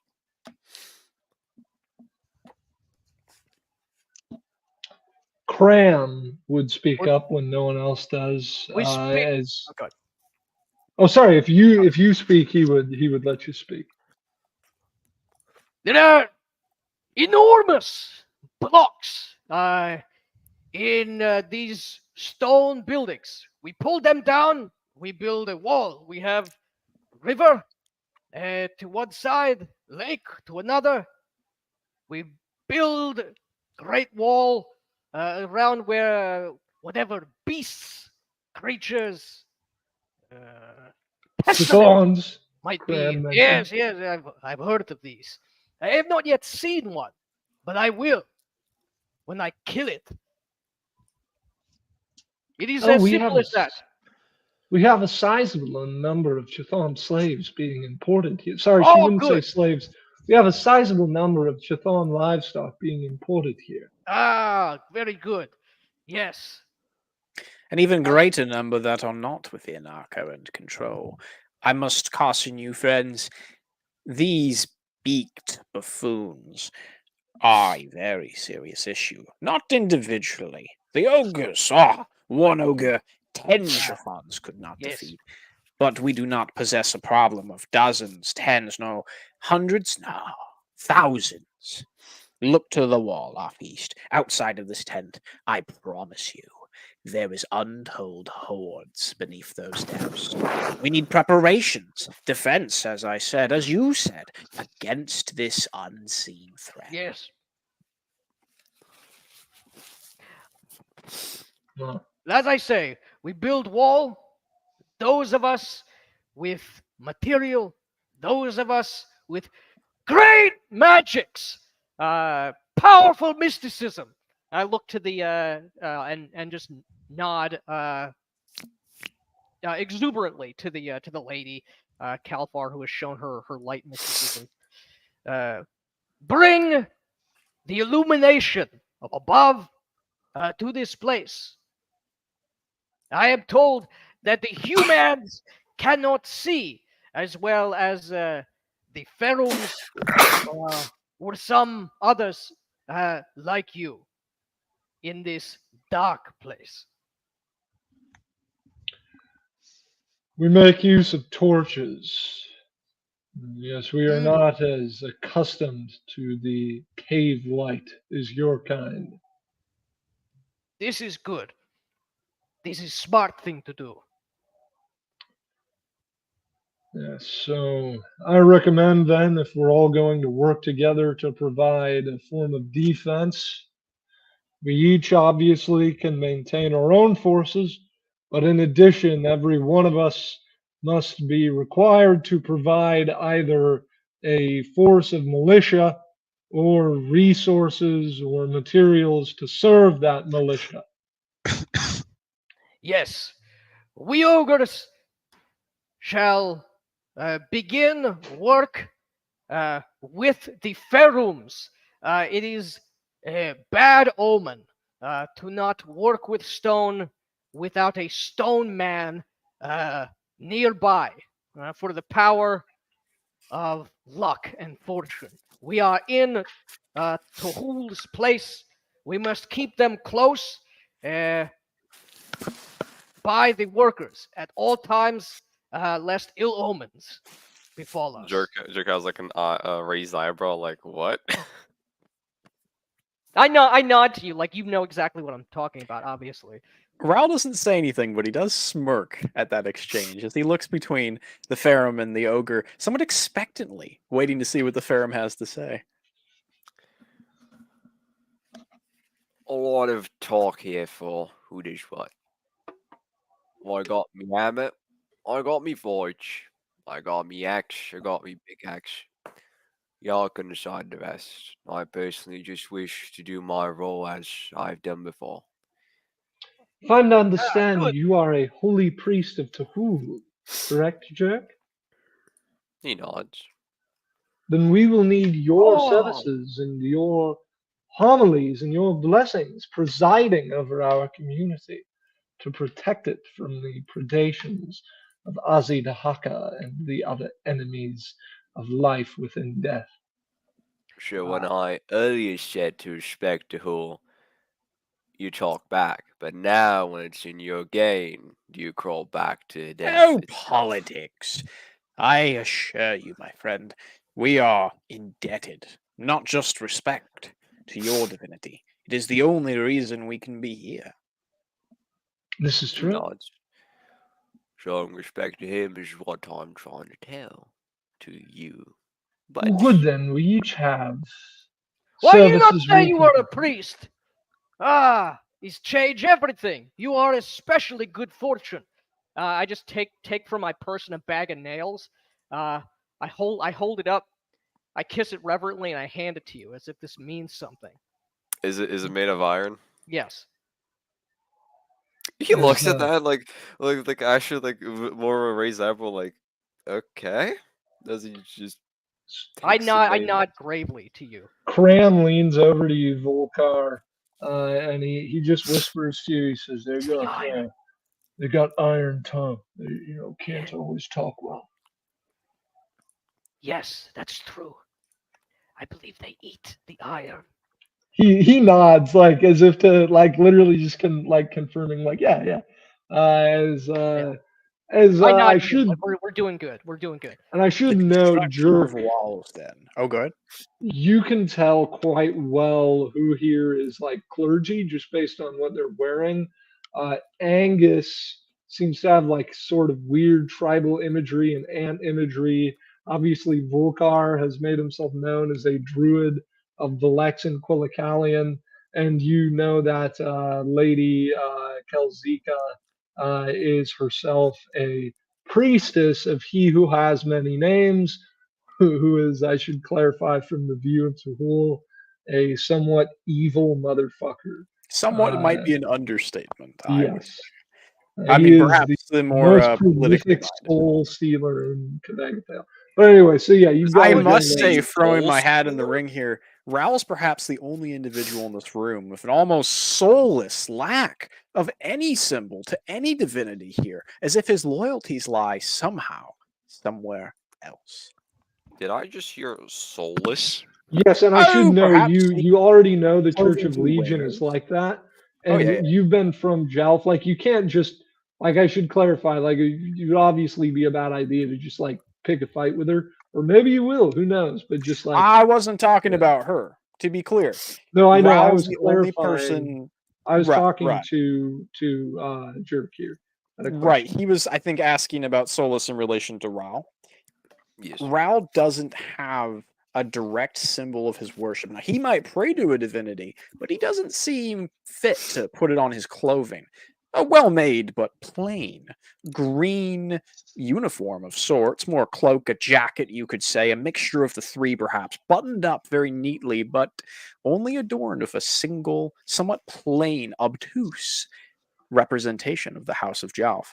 His goal here clearly seems to be keeping everyone in line and working together. But you get the impression, at least the more clever among you, the more observant, that he might have other goals, that he's simply preferring to work more subtly into the conversation. You're just staring at that. A lot of politics, not much rock and stone. So it is settled then. We are the ones in charge. The ogres, the humads, and the Kalfars, and of course, the Chithon slaves. We shall begin tilling the fields, whereas some of the weaponed humans and ogres will begin to with the pharaohs for good omen will begin to take down the blocks of the ruins. We build wall and we keep beasts and other Chithon out. Perhaps this building of a wall is the beginning of a great many benefits to our community. Yes. I like these thoughts. I think they are productive. Tell us then, yes. my friends, your contributions to the wall. Well, you provide workers, tools, the wealth, perhaps, to pay all of these things. Pay. Oh, yes. You are a very amusing man. Yes, we will take the blocks. Ogre strength. I just get the elbow and just slap in the Ah, slap it by the Cran is the, biceps. I just imagine them. Take I just another imagine them put fucking trying to put pillars in headlocks and shit. That's right. As Raul's kind of nodding, almost a little bit uncomfortable, with this kind of like slight smile on his face, as he goes, "Yeah, I'm really funny." Is the look on his face right now? He doesn't say anything though. We take the blocks, we rip the buildings down, and we use the blocks and we stack them high. Of course. I should give like a, a bowing almost, or just show genuflecting to the magic Farum man. We keep always Farums close by to prevent bad omen. You're just looking at that. We keep them on Or- posts. Perhaps they do not venture far when working with the stone. you give him a great high chair. Yes, that a doesn't great happen. high chair. I start to Yeah. slap you on the shoulder, on the top of the shoulder, like this is a great idea. You Yeah, obviously Jerky's- agree with me. you're Raul just would like lean looking over at to you. the Lady Kalfar of the room, kind of almost whispering in her ear for a moment. And do you intend for them to take all the credit for this? Wall defense. I hear no mention of Kalfars or humans. She smiles at you, almost as if to say, like, hold on a minute. But she would turn back and she says, I think this is quite a wonderful plan. We Hmm. all have proper duties to attend to: the construction of a wall, the development of the fields, the organization of livestock, and the fine production of meat. She says, kind of Yes. getting a bit of ogre energy to you to kind of. She says, but then there is, of course, the Ah. matter of security with Letho's men and Ophelians and Raoul's men, my men, and of course Angus, his men, providing protection from threats from the distance, and of course proper hospitality, fine goods and services being provided at market, foods and tools, as well as, of course, a place for recreation. I'm already working upon the establishment of the Golden Hall, which shall be a place where all are welcome Oh. to enjoy drink, feasting, celebration, and of course, fine men and women. She says, looking Just over to you, talking about Clan, feasting. I'm all about it. She's just talking. I just start throwing food at people. Just like, when those when who you haven't throw gotten something at into the- Lefo, he almost seems offended by you throwing it at him. He kind of looks at you for a moment. This man who hasn't spoken It goes yet completely is over a- my head. I'm just spreading the glory around. Spreading it means nothing. Oh my gosh! But yeah, as he does finally speak up, as he says, it's all agreeable. Once we have something more here, we can get more into the specifics. But I think we've got what we need. I do need to bring forth the most serious aspect of the ruin, something we should be talking more about. Every once in a while, hours change based on the day, but from what I've been told, these ruins, they light up. Strange ghostly lights, screams, the Oh. great cacophony of sound, something mystical, something occult. This is There's a something we'll raised have to. eyebrow at that occult mention from Raul, but he doesn't say anything, and the eyebrow quickly dissipates as if it isn't there. This is something we'll have to investigate thoroughly. moving soldiers in there to protect our researchers from any significant threat. I have heard that the old dilapidated ruins at the proper times when the cacophony is loud, they seem to be in fair repair again, but see-through, like a literal ghost of some ancient city. The architecture seems to be fair, I believe, but there's some Ah. other less recognizable structures there. I doubt it's ghosts went to who. By now they would have been taken to the Great Cycle. Perhaps. I And have never you, heard of course, the ghost of a building. Yeah. And Jerk, you do also know of Everwalkers, which are people who have so offended to Hool that they have been cursed to just be a ghost forever. Mm. So you do know of that, so it could be that. I don't care. I just need to forge me a ghost killing weapon then.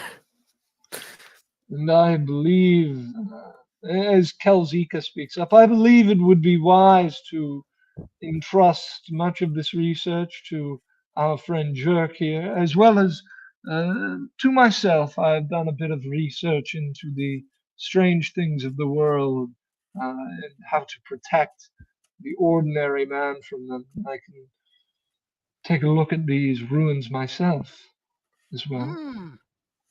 Stone that lights is good, especially for the humans and the some of the others who do not see well.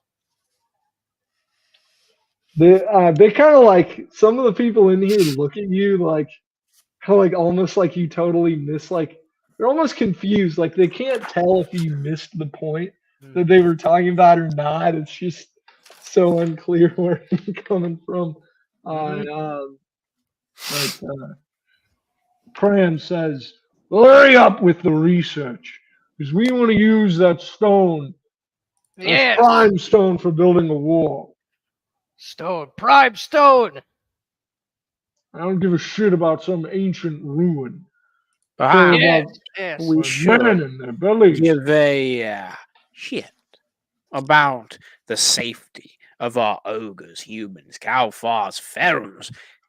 These ruins have been previously explored with a very unsuccessful retinue. I would warn all here to take this issue somewhat seriously. Some have not returned. It's kind of Ah, sad. is of no concern. We rip the buildings down. We have the Ferrum for good luck and good omen. It is all well. It is settled. We take it. Ooh. A rock that screams. A rock that lights in the darkness. It is ours now. It is like you say, my friend. Slap his shoulder again. Prime stone, eh? Yes, yes. Yeah. Prime stone. Prime stone. Prime Prime stone, as Ferrum. They just get the Ferrum, and they're like, "Come on, you just join in." yeah, he Yeah, just Zerel kind of like, joins them in with his cane, but he looks over at the human men, the two of them in particular, Ophilian, and then to the Bram man, Angus, with a very serious look. Like he intends them to be more reasonable about this, to take this threat seriously, while he pretends to kind of join into the chanting. Yeah, as Angus says, I'll station some of my men throughout the ruins to provide security for those doing research. You're a good man, I think, of Pelgan, but I must say these ruins pose perhaps little threat to our ogre friends, but to those rest of us of a more petite frame, this place needs removal as a threat. To do so requires going in. We need a crew, some kind of expedition, to ensure that the deeper threat, the one that perhaps might be prompted by our righteous action of taking these stones for our wall, which we need more, it must be certain that there is not a greater being or group of beings offended by our actions in building this wall with their stone. Depends how old this place is. It could be a Nidhogg. Rao kind of looks at Jerk with alarm when he mentions a dragon, as his eyes widen for a long moment, as he's actually speechless, genuinely for once in this conversation. It's a place of death. Perfect place for one.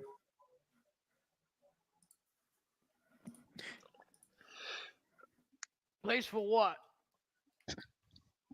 Well, A Nidhogg. You must explain to these What good is young this? people what a Nidhogg is. I'm not mistaken, right? Jack Nidhogg was the death one, or was Yeah, London the death? they're dragons of death. Yeah. Although you Rao has would a very serious, grave look on his You face. As he likely looks to the Pharaoh. don't know a lot about them, but they are known to be just these ancient, hoary dragons of death who you are a Tehullian, And- so you would know that they watch over Tehul. They are like the protectors of the natural realm of Tehul. Yeah, as Yeah. Rao's urging Jerk to explain with his expression to those unaware what a Nidhogg truly is. Would Aphelion be like versed enough to know what it is already?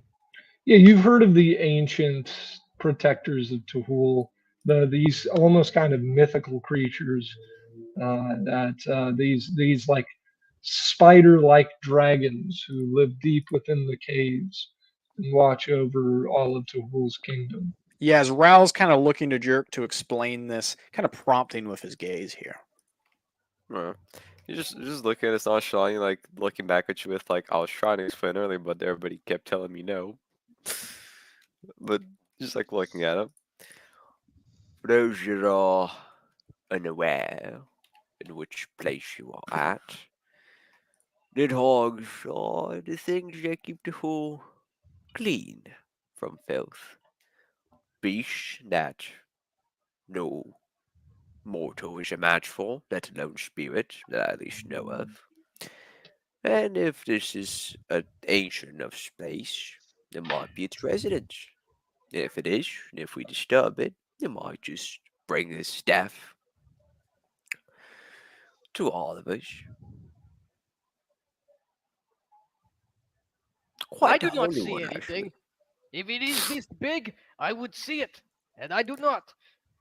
Well- There is nothing then to worry about. And if there is, that is why we have you, my friend. You are Pharaoh. I cannot, just negotiate with one of those. I don't know what it thinks, But does. you are a stone man. Yes. I'm a stone man, not a stone god. I'm not Tehul. I could never But perceive that's why myself as you are actually. I'm trying to explain to you something that's fucking obvious, but I am clearly making no sense. Sense, obviously. Of course. You're you're kind. You are like small, like stone man. And so when we go to places of stone, you have good luck to you. You keep bad things happening to Ogre and Human and and Kalfar and others. This is known. Just looking at him like a bit baffled, thinking like he's magic because he's like next to stone.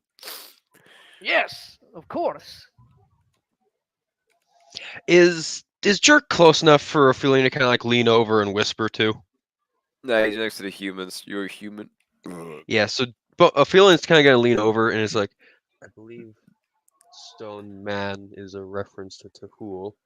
I believe that because of your status, you will be a protector of sorts. Almost I- like as if it just dawned on him, Cran speaks up and he says, No, Volcar, I think I get it. I know why he doesn't get it.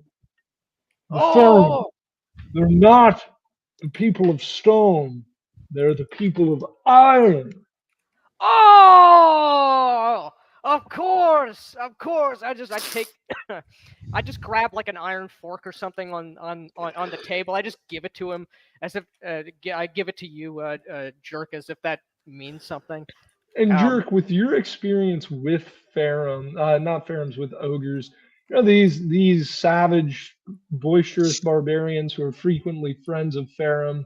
Like it's clear they're like trying to like gas you up in some way, like basically like play you up as like this great hero. It's just somewhat unclear exactly what the fuck they mean. it's very Yeah, clear to me. he's very pious to Hulu, so he knows very well. Like he's not gonna overstep his bounds when it comes to hierarchies. He's like, I'm not gonna fucking deal with a Nidhogg. You crazy? Just like looking at him a bit more. Many Farums work for me. They're good workers. Good Yes, workers. yes.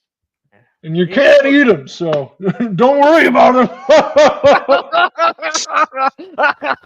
I've tried. I've tried. And where's it? Like I nod to you, Jerk, and I nod to the resplendent lady Kalfar, as if she's tried to eat a Farum before, obviously. She we kind of all gives you the just the smile, just the kind of like bitch smile.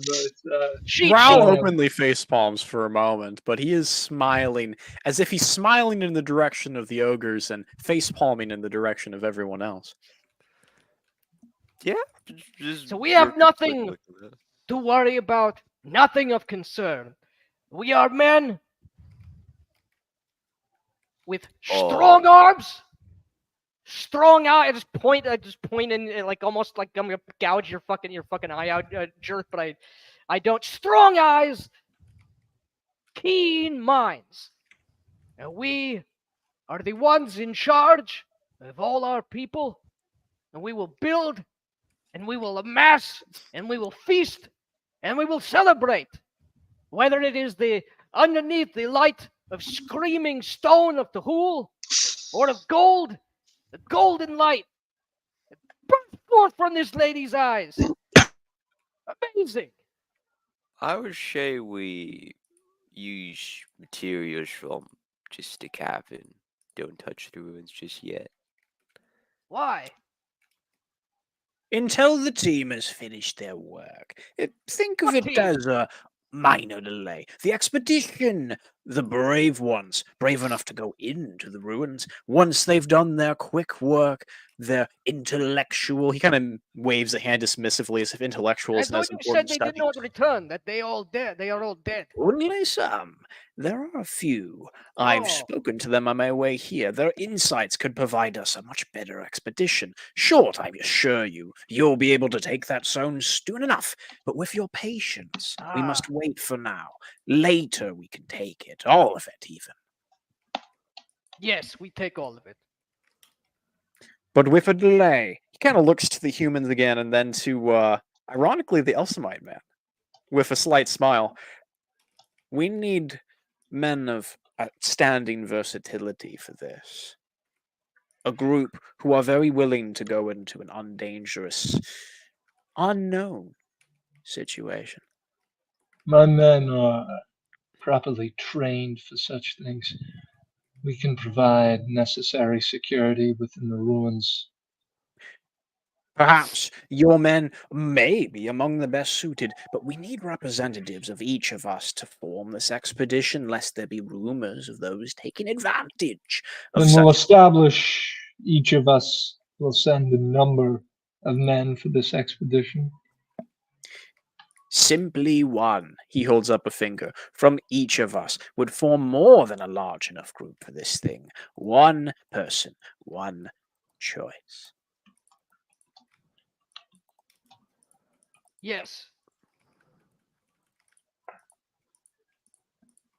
For what? The expedition for the stone. I thought you just said that there was an expedition already. Yes, No, Lady Kelzika speaks up. He's speaking of the Cassadurians who discovered this place. Oh, They I see. looted much of the ruins. The lesser That's Farum, I assure you. Their efforts were not successful. Ours will be. Well, there is nothing to steal if it is already ruined. Obviously. Perhaps. Then why did Cassadurians go there? Tell me. Why would Cassadurians, the divinity of stealing, they worship him, why would they go to a place where nothing can be stolen? It is what they are all about. What reason could they possibly have to go to these ruins then? Well, it is the light. The rock turns to light and it screams, as you say. I wish that. Ah, well, It is reason hard for to those steal a building. cowardly Farums. That is why you have to rip it down. We will get to that, but first we must know why they felt it so necessary to try and try again. They did not try once. They did not fail once. They failed many times to fully breach these ruins. I have good suspicion, my friends, they lied about the progress they made. I urge you, take this issue seriously. Perhaps there was something to be stolen within that place. We must know what it is before we proceed in taking the stone in kind. Ah. And we should go to them would I know now about and anything take about it. the Cassadurians? Yes, you know about the Cassadurians. They helped set you up with this. You are allied with them. No, I get that, They're- but I mean, like, with their expedition that initially came here. Oh, they mostly just took a bunch of money. You can speak to, so there are some of them here you can speak to after the meeting. Ah, great. Yeah, you're just looking at that. Well, they did their part. If they came out alive after their rummaging, then it should be decently safe for us.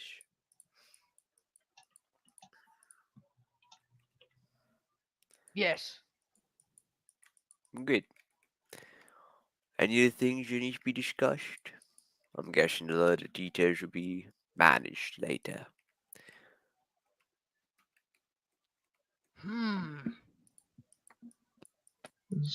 Unless there's anything particular for anyone here to say, we can finish up the council meeting. Raoul simply smiles and gestures openly.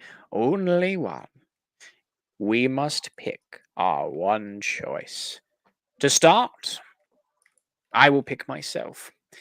I appreciate the good lady's enthusiasm for my men. Supposedly, none of them are here. I arrived early, and as such, I will take responsibility. I myself will go, as I recommend any among you, able-bodied as this old man, to volunteer yourselves to go into these ruins, perhaps see for ourselves why we should be so unconcerned.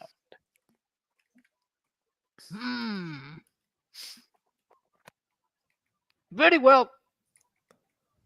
I go. As Raoul grins at the Elsamite, like somehow, in a twinkle of his eye, he knows the Elsamite's going to be pissed by this, but he doesn't really care. In fact, if anything, he wants the Elsamite to be pissed, but he's giving him a warm smile. Like, this is all something they should be friendly about. He gives you a bit of a smile as he says, "All goes well then, to keep you safe, Master Ralzardi."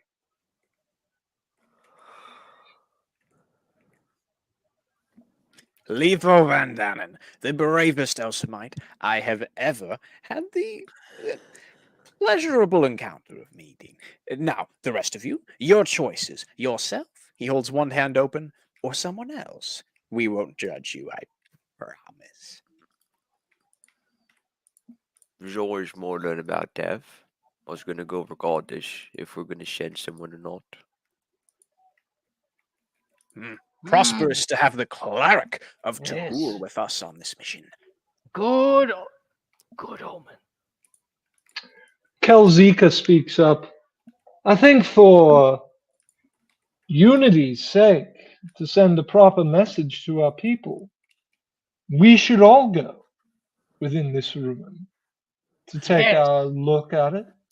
Oh, if the lady is going, and if this old man is going, surely no one would refuse. Perhaps we Bran should leave one shakes his head. behind, one among this council, to speak to the people as to why we are gone. An able-bodied, strong member of us who could set a good example and ensure them they're not being abandoned for our supposed adventuring. He looks kind of Ophelian when he says that, like, you are the perfect person to make the people think we're still here. As he kind of looks him up and down at his strapping physique, as he almost gestures to him with the prompt of, you should be the one to stay and hold the council while we all go and have a fun adventure. Look in his eyes. Well, as much as I do enjoy the idea of going on an adventure, I do see the logic. You are a good man, humble. I did not expect that, even from a Tehulian. I assure you, my friends, Ophelian is the right choice. He is that is a human. That is not a fair room. Yet he worships Tehul. He can tell you himself. What? He is a devout Tehulian. I look at the human, the Tehulian, suspiciously, as if this makes little sense to me. But I don't say anything. It's like he's hiding something from me. I don't like it. Ophidian just kind of looks back at you a bit. His arms kind of just cross a little bit as he looks over everyone else, seeing what their general demeanor towards this is. Very willing. Yeah, Cram seems quite excited. Lady Kalzika is just kind of smiling. Angus and Lefo both kind of eyeing each other up and down as they're preparing to travel into this ruin.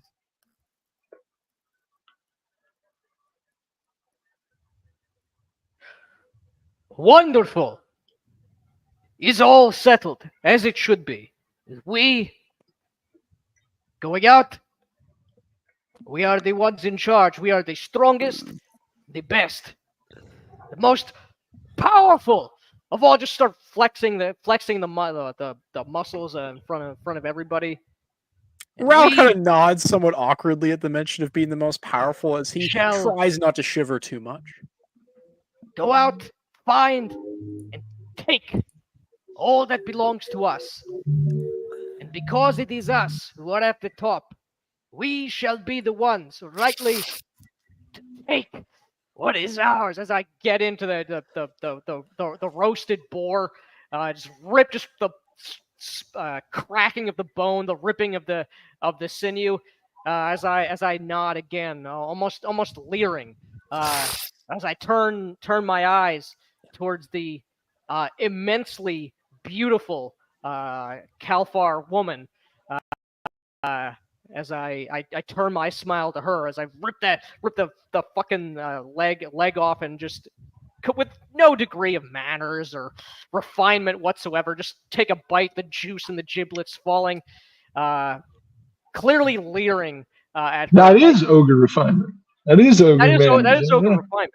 That's true. But I give her the eyes, as if she obviously must know that I'm the biggest catch.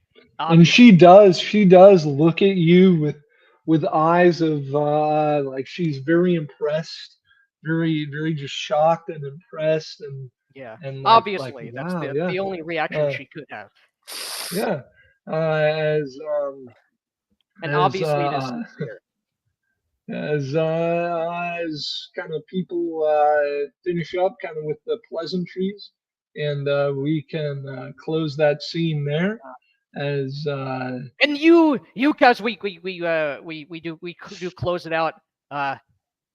You come with me as I try. I just put my arm around you, Ralzardi. I will show you the secrets of the field. Whether you whether must, yes, or not, as I intend to just take you and work you in the field immediately.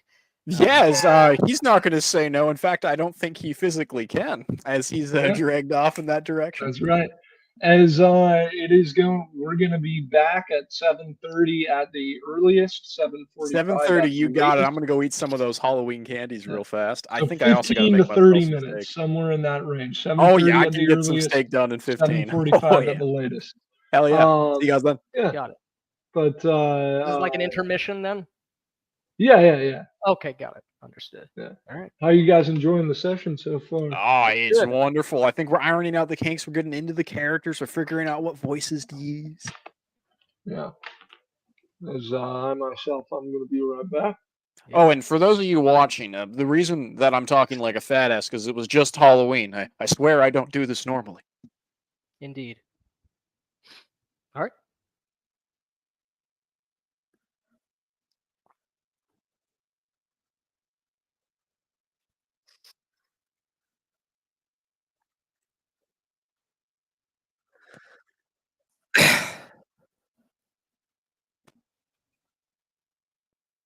Oh, Bonsai, you might want to join us in the mute group, by the way. Yeah. Hell yeah, bro. Candy time.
All right, good timing. Let me see here. Oh, we're missing Bonesaw as well. That's interesting. Well, I'm going to keep going anyway. I'm guessing that's the intention.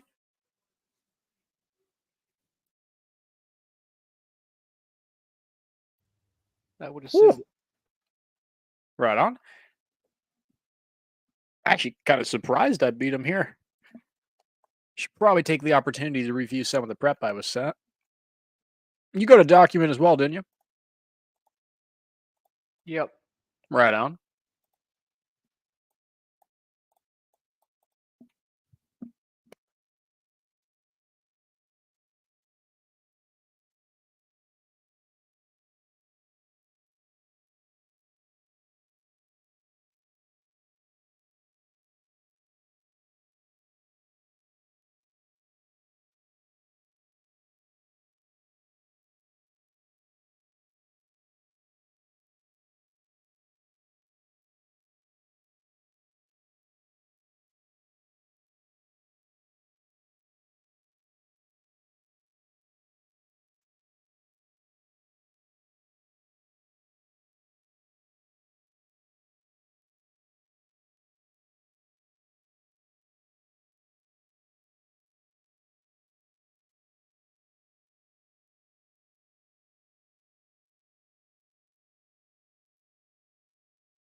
Just double checking. Me guzzling a massive jug of water is not coming free on the live, is it?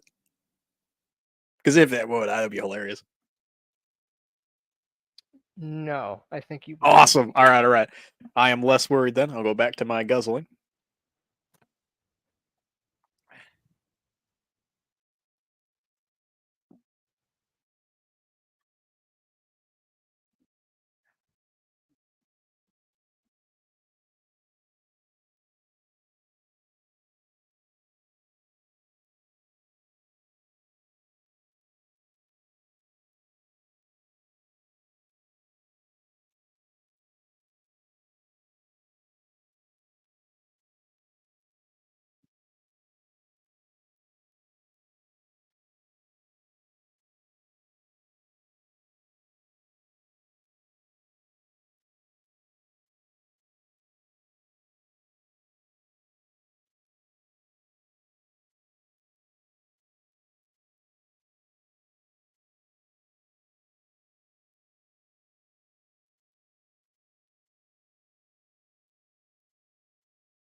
Where'd Bonesaw go?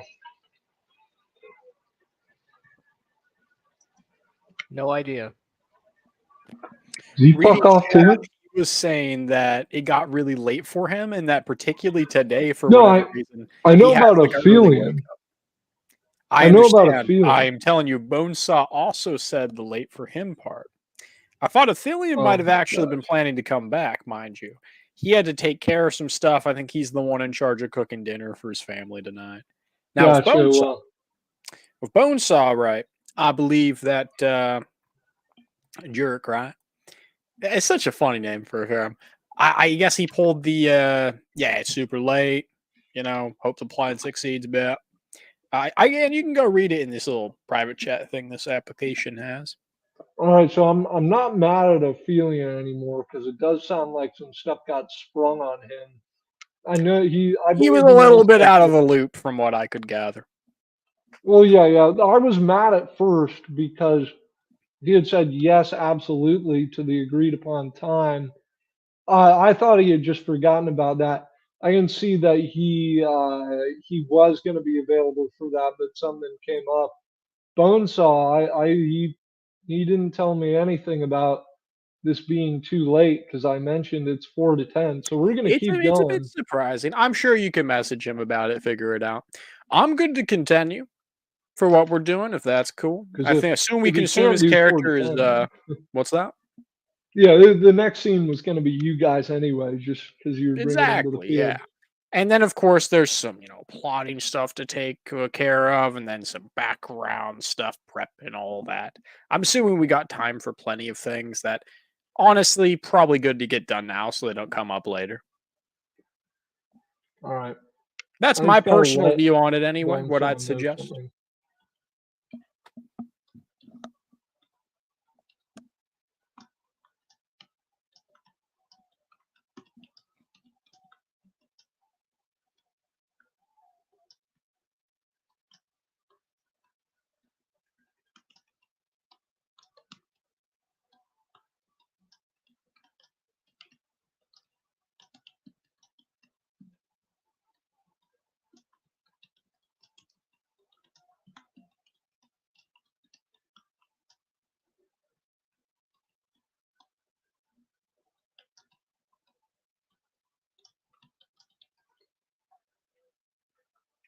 I gotta find some tasteful way to eat while I'm running the game.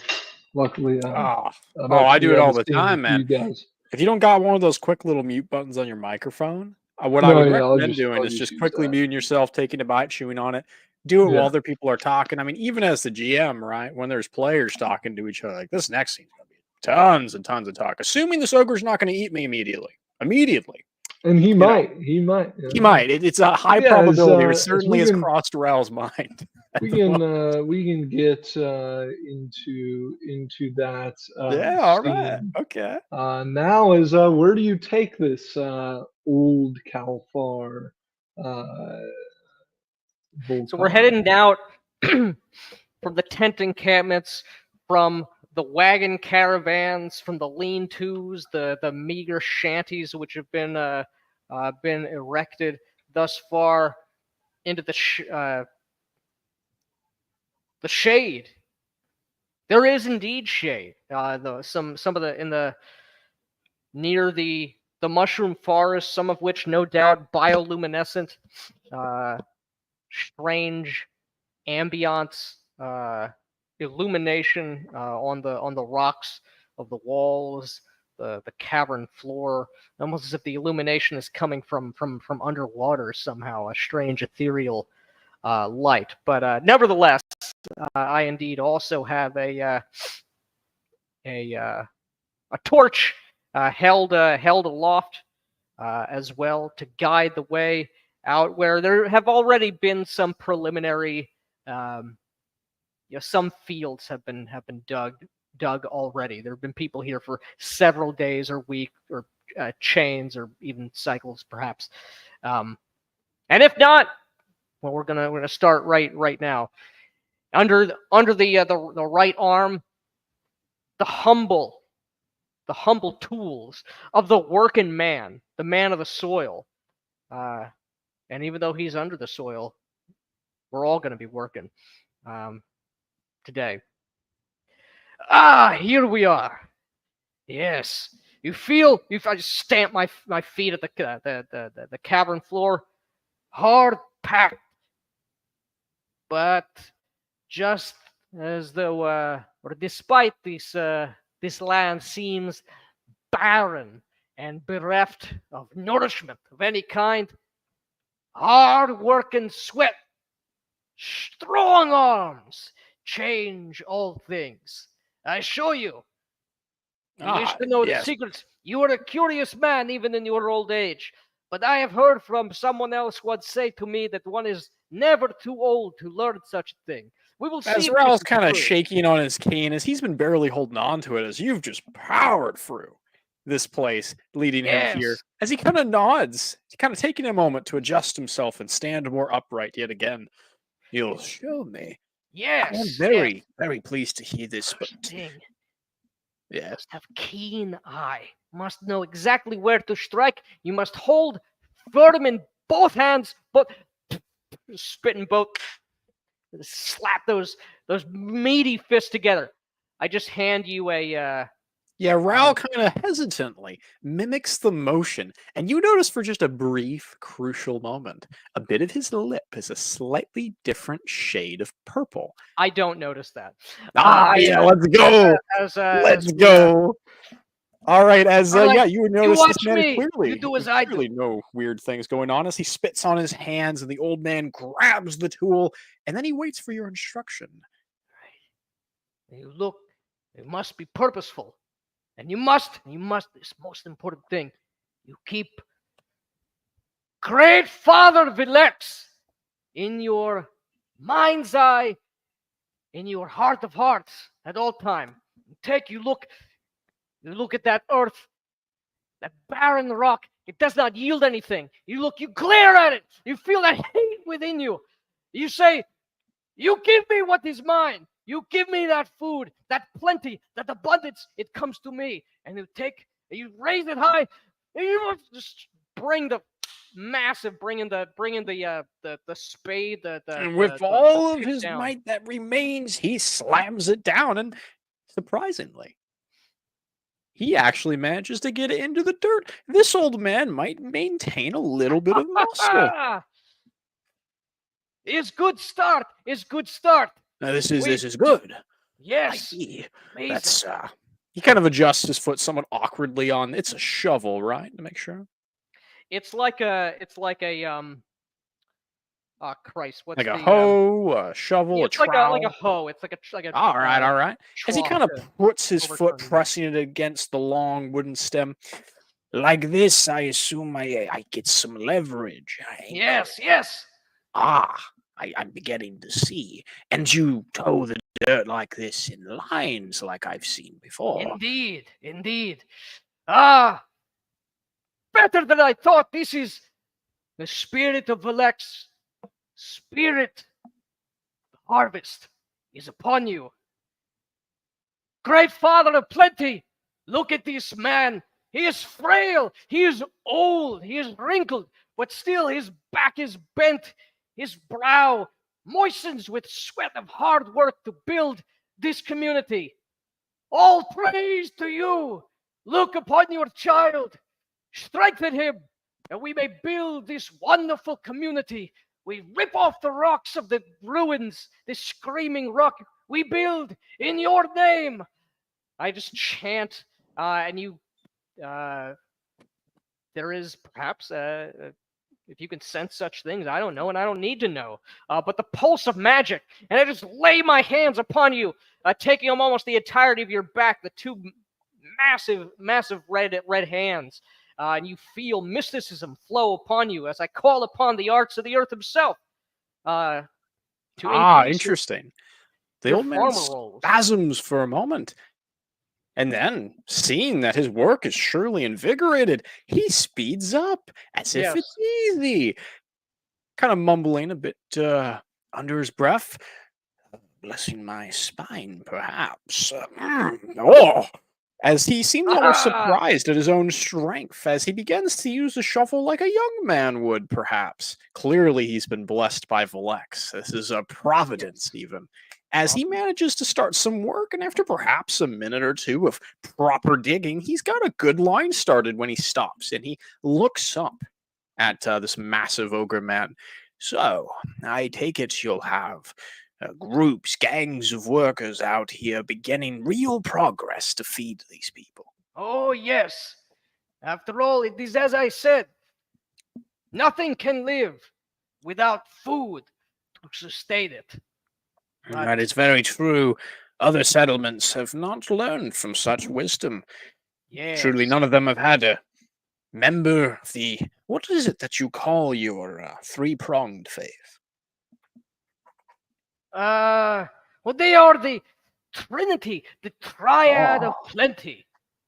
Quillicalian, Triad of plenty. Great Mother! They're just shouting as if like the gods can hear me, and indeed they can, by God. Yeah, as Mother Raoul's Flex- kind of nodding along to this somewhat sagely, kind of stroking his chin as he's beginning to comprehend the real benefits to having a man like this around, even in the darker places of the world. Yes. We make good time. We continue to work.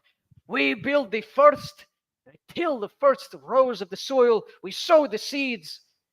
You are a good one, my friend. You are a good representative of your people. You know, I have heard many things about Kalfar before, that they are filthy, untrustworthy, they don't work, that they are liars, and that they eat children. But I see when I look in your wrinkled face, none of this is true. I see, reflecting in the sweat of your brow, true, honest work. You are a good one, my friend. What was your name again? Raoul, I understand. It's small, unknowable. You'll come to memorize it in time, but what you say about Yes. my people, I must assure you something that is deeply important, Volkar. The city of Jauf, my original home, it has rejected me. My supposed genius they lauded me for in my younger life, my career even. It has been boiled down to this. I intend to prove them all wrong. And Oh, to this do is good. that, well, I must confess to you, I must do the things I did before. Unlike then, there are men like you who really care about these people. In Jauf, it is different. Most of my kind, you are right to be suspicious of them. Even on this council, the Elsamite himself, he is not here for us. He is not even here for me. And I am supposed to be the one in charge of him. No.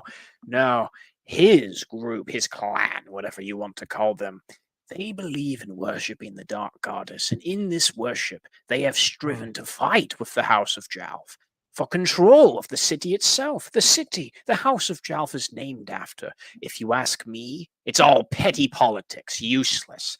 If these people simply worked together, we would have a progress, a real result of hard work, but that doesn't happen. We cannot allow this place to turn into another Jauf. I believe men like you need support, not them. I will give you my workers for this. I want them in your hands. I want you to give Yes. them the task to create food instead of squat. Yes. You speak good words. Raul Zardi. Yes.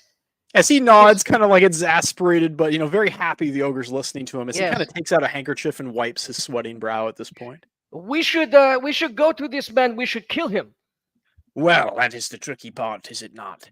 I told you they are the second largest group in Jauf. That comes with quite a bit of power and consequences for violent actions. Now, if something were to befall this But they will man follow in us if we Lund, just kill him. there are more than just him. He will be replaced like a fly in a bucket. But were he to befall some Fly accident, in a bucket. yes, flies are. It's not important. It's symbolic. You'll know eventually. I will. Now, Lifo, he presents a problem, I agree. However, we must not be hasty. I ask that you judge this man with your own eyes. See his purpose in these ruins. His task here, make no mistake, is not to serve these people. It is to find the riches of this place, the power, and take it for Assam.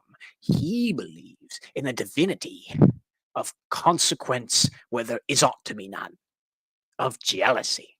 He will see what you have, what I have, and he will find a way to take it. Without you thinking it's on him, he'll make you blame yourself. No, he won't. He cannot. Ah, make that is what they all say, my friend. But they are the second most powerful house in Jelf for a reason. This dishonesty, this clutch of him, it has worked on oh so many before you, and it will work on many again. We are mortal men. There is only so much we can do. But, like I was saying, if something were to happen to this man in the ruins, were he to be crippled, or were he to befall some accident that would break the confidence Yes. of those underneath him, then What if we- perhaps he if would we not kill be him? able to beguile. Well, Yes. if you kill him, one stronger, more capable will come, and you'll have to kill that person. And eventually, going up the ladder so far, they might even send an ogre Elsamite. And what would you do then? Kill him too? Yes. I appreciate your enthusiasm, but think, if they have so many to throw at you, you are but one man, a great man. Where But a is great this? man Where who is this cannot Jelf? lose. Ah, far, far away, but nearly everyone here on this council knows or is from of this place and represents a power there. You are the outlier. You are the essential exception. The reason we can make this place turn out different. What you are saying is these people from Jelf, these are all untrustworthy. They wish to take what I have, and I am the only trustworthy one. I must kill them, and I shall be Well, in charge. Perhaps there is some truth to that. I myself represent a complex suit of power. My own house, I confess to you, is not one I fully agree with, but it is the one of power. And within this power, I seek to better the lives of others. I am still a Kalfar. I am still a purple man. Look upon me. Yes. Where you might see a weak, frail old man, I assure you, there is a growing fire in me, one I wish to fuel. To get back at my house for what they've done to my family, me. What I am telling you is that you must be careful. You must not act hasty. You must choose to be what you are and not let them take it from you. Yes. I will not. Defend, build walls. Walls in your mind, not just out there. Do not let Walls them in my influence you further. Because they will. That woman will. She is even better at it. She is truly dangerous. Because look at her. Of Yes, course I she have. is. Yes, and you Will will my look at eyes her. widen as with this Yes. lasciviousness. Take this advice from one who perhaps is a bit older. Women such as that know they are being looked upon, and they take advantage. Do not let her use you, but do use her. You are a powerful ogre man. You are an impressive specimen. Yes, You I am. Careful what you I say to an ogre about using. appreciate.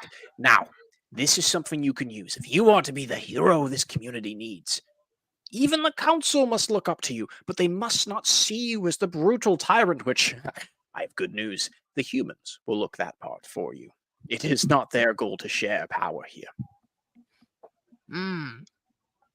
They are more restrained than you ogres, of course, as he kind of gestures with the hoe, kind of in one hand gesturing out to the field a bit dramatically, Yes. and then taps the ground with it incessantly.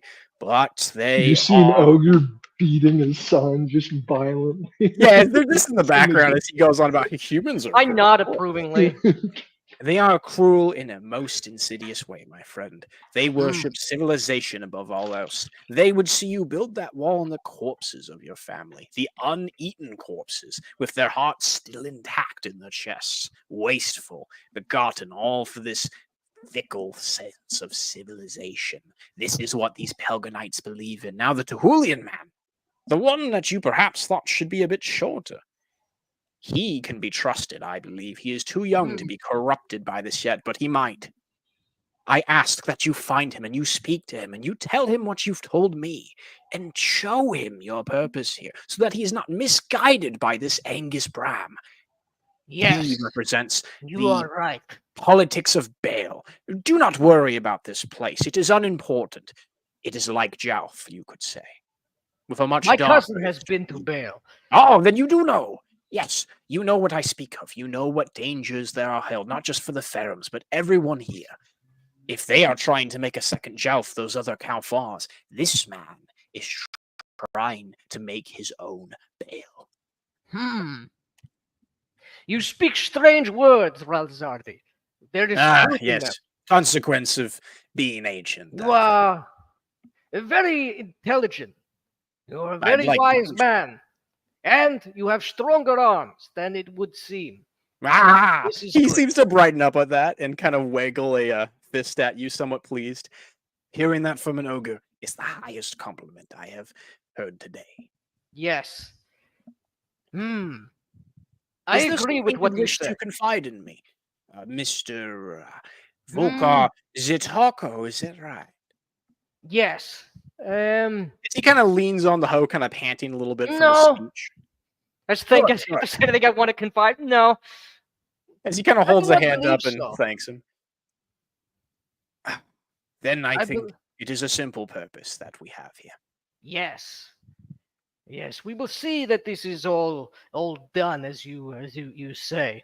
As Your you words say, are my right. friend, do not take my Yes. word for it. Look at them didn't with say your that. eyes, not your cock and not your heart. Use logic. Protect these people with solid foundations, like the wall you are building us. And one thing I am going to ask for as you think on that and what Ral's already just said is Volkar to give me a quick theology roll as that Kalfar Yeah. woman has been on your mind. And I'm just going to go. How do you want I'm to do going- this? I am later. I'm going to set up like a roll 20, but for now, Alright. just honor roll. Just gonna roll a Just dice roll a roller. few out of All right. Theology roll, you said? Yes. Okay. That is going to be 15. All right. So throughout this conversation, as I imagine you thought of the woman, thinking back on her Yes. faith, the angels she's spoken of, and the blue star imagery upon her, you do remember kind of particularly going off of Ral mentioning that she may be even more dangerous than the Elsamite. You do remember the stories of angels you've heard, how they serve the great spider and bring souls down to hell, bring the world to wicked order, not the true way of the rural community. Nidhogs are also spiders. Fun tidbit. Yes. That is true. Anyway, you guys can jump back into the scene. I'm just saying, like that would dawn on you, like, Sure. oh yeah, it's the fucking devil. Yeah, as Raoul's replaced the farming hoe with his cane again, picking it up from where he left it with just a little bit too much agility. But of course, it's the blessing of Alex. That's why it's so easy. As he begins to lean on it again as if he needs it. Obviously, yes, of course. As he smiles warmly at Volkar. Well, as I said, I traveled here alone. I must go collect my things so that I am ready for the expedition.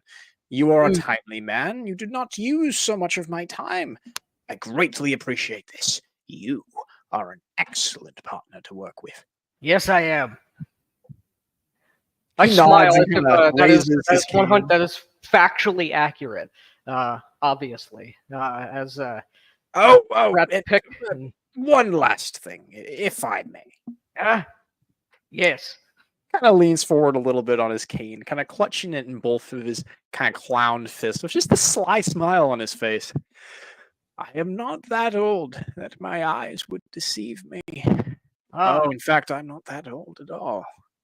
His voice changes slightly as he simply just grins at you before he goes back to hobbling away. I think for a second and I nod. And then it any wisdom or double entendre is lost on me. As I move with purpose. back to the settlement as well. Incredible, love it. Now, I understand that we are missing 2 players. How is it that you want to handle this? Because I know one of them is I'm playing the gonna- character that we'd be going with. So I'm just gonna have it not be that you guys are going to the ruins yet. There are other Okay, things you can do, as we are currently going to follow Volkar. Hell yeah. As Volkar, is there anyone you're gonna try to talk to next? Yep. Anything specific you're gonna try to do? All right, what is I'm it? immediately going to Lifo Van Dannen. As per Ralzari's sage wisdom, I need to determine with my own eyes whether this person is untrustworthy. So I'm going to find out by asking him directly. All right, yeah. As you travel through, you find the area where Lifo and his men are setting up, and he's mainly here with Kalfars.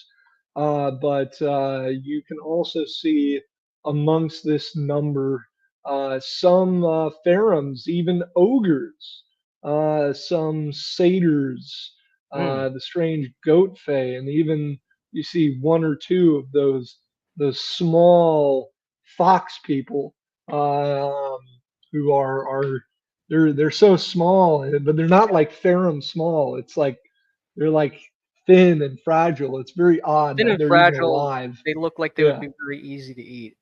Yes, they do actually look quite tasty, although they do look carnivorous, which tends to taste slightly worse.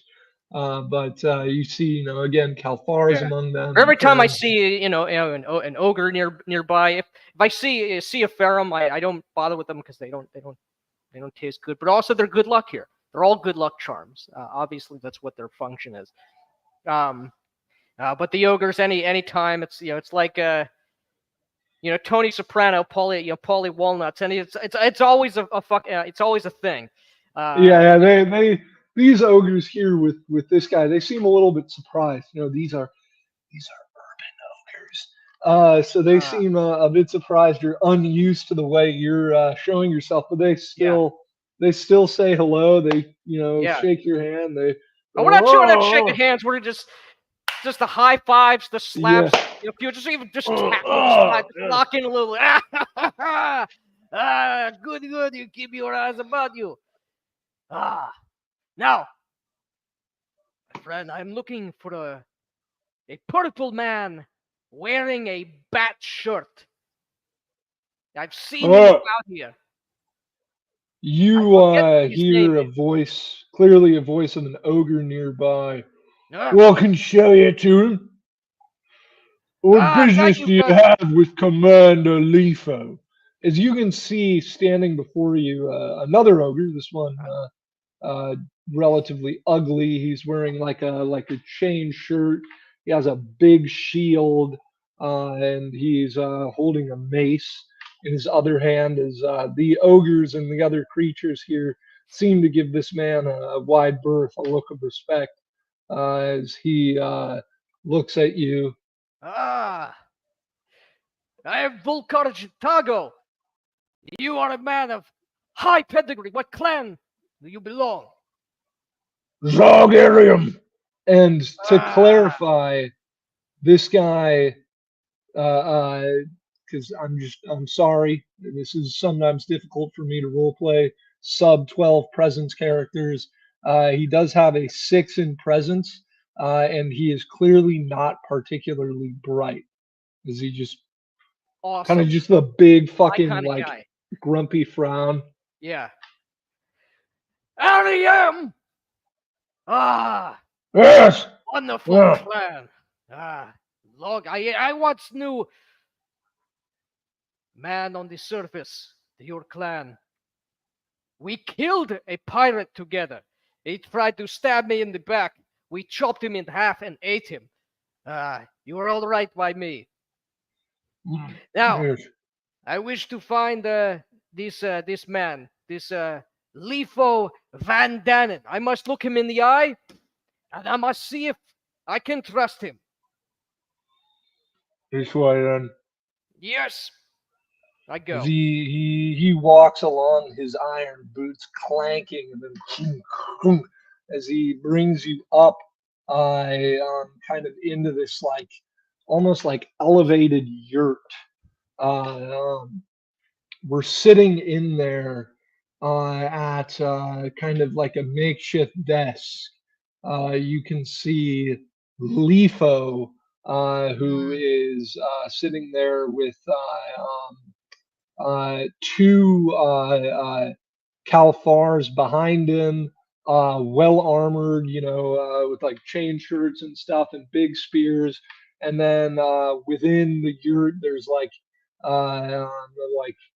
just like a table nearby. These like three big ogres with like axes and knives, and then a couple more Calfars off to the side, kind of with swords and whatnot. So there's a little bit of a crowd in here, but they're given some degree of room to Lifo, who is sat down here at the desk. And close up here with just him, you do notice for a Calfar, this man does have a tremendously athletic build.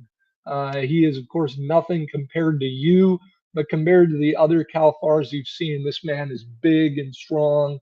He's lean, which may be actually a downside from your perspective, but he's certainly quite the Yes. strong individual for his Now, I species. do not have any grades in insight whatsoever. I look him look him over. You! He looks up at you and leans back, smiling, as he says, Volkar Jatako, please come in. Yes. To what do I owe this pleasure? Is there any? Is he? This is a tent, you said, or This just is like a yurt, like an elevated yurt. Okay, so I lean down to get into the yurt.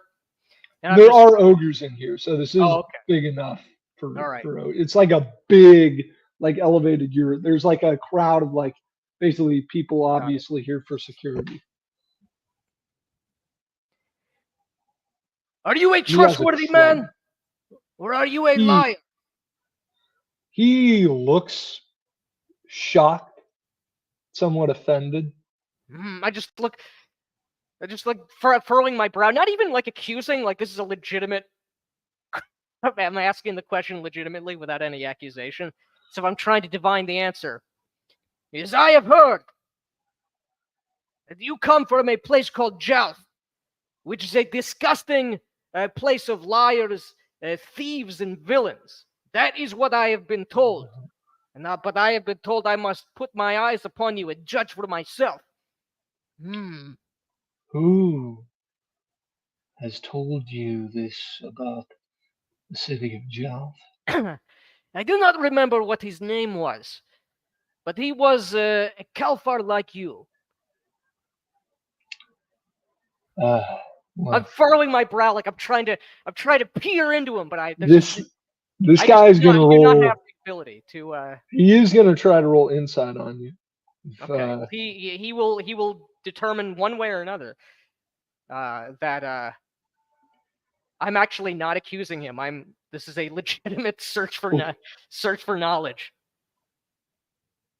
All right, yeah, no use rolling that. But yeah, well, he was mainly rolling about you saying you don't remember who told you. I legitimately don't remember. Okay. So in that case, he says, well, Jalf is the greatest city in all of Kvegathale.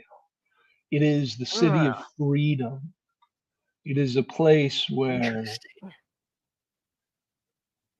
one is not bound by the dictates of gods, although I praise one. It is a place where one is not bound by the dictates of kings, but where all that a man has is dependent on the sweat of his own brow. A city Sweat where is good. anyone can Work make is it. good. You will find in Jalf the best women, the best entertainment. You will find products from every city, and halls of politicking. of decisions being made, hundreds of hands How many cities passing. are there? My cousin was once in Bale, he said. And he said it was a city, and I have heard of this Jelf. I have never been there. Are there many Jelfs? Jelf is a unique city, but Hmm. cities themselves, imagine a big town. Yes. Now imagine a bunch of big towns. Now, Wait. Yes, okay. now put them all together Yes. in a small area. That's a city. How small? Imagine Ah, 10 big towns in the size of one large town. This is They very build big. lots of people. They build big towers, big Yes. mighty towers. The ogres. He nods at you, pointing at you, like yeah, you. They build massive, great towers, edifices Ah. to gods, to communities, many To the taverns. next? There is no temple of the Lex in Jelf, but there What? could be. There must be. We must go there. My friend, I'm afraid it may take too long. And besides, You are probably right. I have heard that this Jelf is very far away. But it I have is. also heard that there are many people from Jelf who are here. He nods. I myself, Lady Kelzika, Father Jerk, and Who? Raul Zardi. All of us hail from Jelf, as does Cram. Oh, Cram! Cram is from Jelf? It must be a good place. Yes, of course. See? Yes, he was Ah. head of a mining guild in that place. Brought his Yes, men he is over a good here. miner. He works his people hard, but he works them well. It is an important thing if you are a miner. I am not a miner, but I know well the way he works his people. It is good. Yes. And I know he works closely with that Lady Kelzika, the two of them. Who? Lady Kelzika. He kind of Uh, thinks for a moment, thinking about clearly that thing about the ogre mindset, and he says, the woman with the fine breasts from the Oh, council meeting. yes. With the blue star on her head. He nods. Ah, yes. Like I forget that I'm talking to him. I'm just thinking about this woman for several seconds. I think you are a good man, but you say good things. You have ogre. Cram. He is from Jelf, and you tell me that Jelf is not a city of liars, and that it is a good place. But I have been told that you are trying to steal from me. Are you trying to steal from me? I would only ever steal from someone if it served my interest. If I were in the business of stealing, and I'm not. I'm a mercenary. And tell me, to what way would it benefit me to steal from the man who will be feeding my men? Well, it would not. It would not. Exactly. I You would are have to be right. a fool to steal from you. Do You I look would like a fool to you? His eyes widen when you say, Like I'm legitimately looking him over. I'm trying. Like, what does he look like a fool? Like I'm not sure. What kind of weapon does he have? He has a big ass trident. That's pretty cool. No, It was you do a- not. This weapon, it looks like hay fork, like pitchfork. That is the mark of a good, honest man of the farm. This trident and many Kalthars, ogres, Pharums, Chthons, Acherai have ended their lives upon Ah. these three prongs. He points at the prongs of the trident, this iron trident. Ah, iron is good. Good, strong metal, and good omen in this place. You know, the Pharums, they are people. Someone told me recently, they are people of iron, not people of stone. This is good omen for us. Yes. But you should be careful, Mr. Jitako. You'll find two types of Pharums down here. Really? Oh, some Yeah. have beards and some do not. But here's something you need to know of the bearded ones. Oh, I like to They lean hate- in. They Hmm? hate the divine. They oppose the divinities. Yes. If a Pharum grows a beard, it means they hate Tahul, they hate Philex, What? they hate Elsom. This will not stand! Where are they?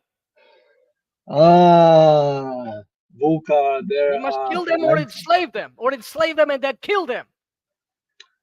There are. Well, hold on a minute, Volca. There will be no slavery in this place. You see, we have a tradition from Jeff. Hmm? You see, a person has, and he begins talking about something that I would imagine as an ogre you might not really understand, but he says a Probably person not. has rights. You know what rights are, don't you, Volcar? Yes, it's right to worship the gods, and it is right to kill the ones who do not, who spit on their face. Well, yes. This is, you are correct morally, Yes, I am. and there Come, will be My plenty friend, of. we will go. We will skewer. I have Fauchard. You have Trident. It is also of iron. We go. We skewer them. We kill them. Ah, I start looking at Volca. the ogre nearby, like right, like obviously, like we're gonna go, just kill these people who I've just heard about right now. Like Volca, 5 seconds ago. Volca. He Huh? leans in. My grandmother has told Hmm. me about a great evil that Hmm. watches. The Pharums, yes. You No, told me about them. worse than the Pharums. What could be worse than the man who spits on the gods, who hates Relax? You must tell me. He Who is it? who has many names. The angel. Yes, Does he hate Relax? I don't know. I'm not a theologian myself. Does he hate the ogres?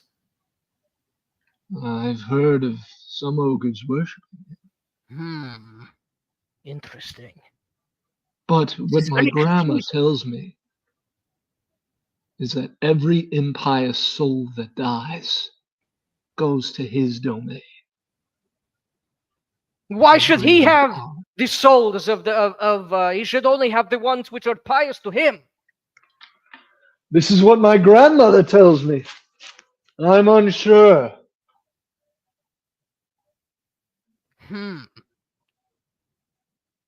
This is very strange. More is afoot in this place than I had thought. We must be Yes. very careful. Yes, and that woman, Kelzika, I know she worships this he who has many names. I admit I know little of him. Now, And I she is a know that- woman. She does not know what you and I know. She has been fooled.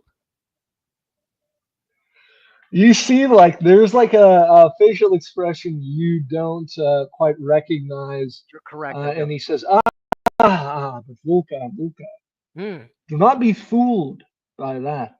In Kalfar culture, among my people, the women are just as deadly as the men. And he gestures to one of his guards here, who you realize is a female Kalfar. I just look at just look at her. Yeah, most definitely. I mean, I like that, obviously. Interesting. Your people are very strange. I do not understand you, Strange. but you are not lying to me, and you are not trying to steal from me, and you do not look like a fool. Thank you, Volgar. I must think on this. And on the topic of killing, Yes. be careful. Because unlike you, many of these people surrounding you, myself not included, are vipers waiting for the time to strike. If you fight them, if you openly go and bring death upon these impious souls and thieves and criminals and villains and other enemies, they, while you are sleeping, while you are feasting, they will blaspheme your holidays. They will come for you when you least expect. They will send dark things through the shadows. I've fought many of the things of Jalf, for it is a good city, but it is also a terrible city. And I have seen Good many city things. and a terrible city. Yes, Must be gigantic. it is. It is. Imagine the amount of people we have here. Yes. But you're not much of a mathematician, are you, Volker? A what? Never mind. Imagine 10 of what we have here, and then Yes. 10 of that, and then 10 of that.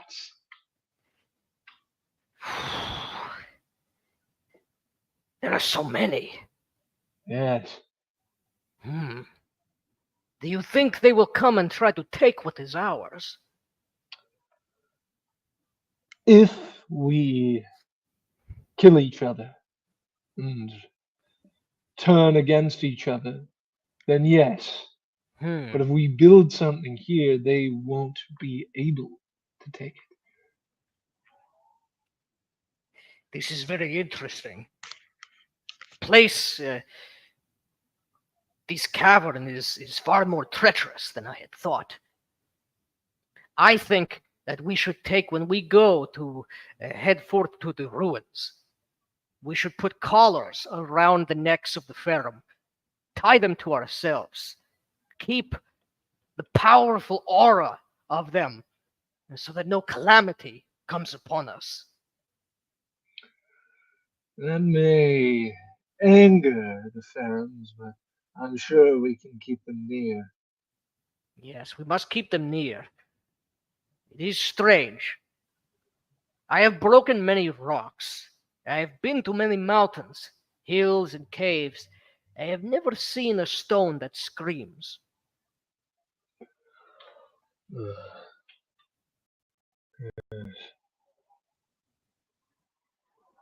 He seems to be thinking for a moment, and then he says, Perhaps if it is a stone that screams, it can feel pain. And if "Perhaps some of these stones turn like ghost, perhaps the stone, we are in Tohul after all. Perhaps stone can be killed in this place. he smiles at the thought of that, and he says, "If I may ask, before Yes. you head out here, you spoke of Vatash, the Storm Queen, Yes. and of Great Quilla. Vatash! I've never heard these names, Vatash, Quillicalian. Velex I've heard spoken once or twice by the farmers in Jalf, but never Quillicalian or Vatash. Great, great Trinity of deities, of gods. They provide all the abundance, the community. They are the trinity of plenty. Vatash, she brings the rain. She brings the storm on the surface. I do not know what it is that she does below the surface, but I will find out. But the crops cannot grow without rain. Quilicarian, she brings forth the food that the food eats.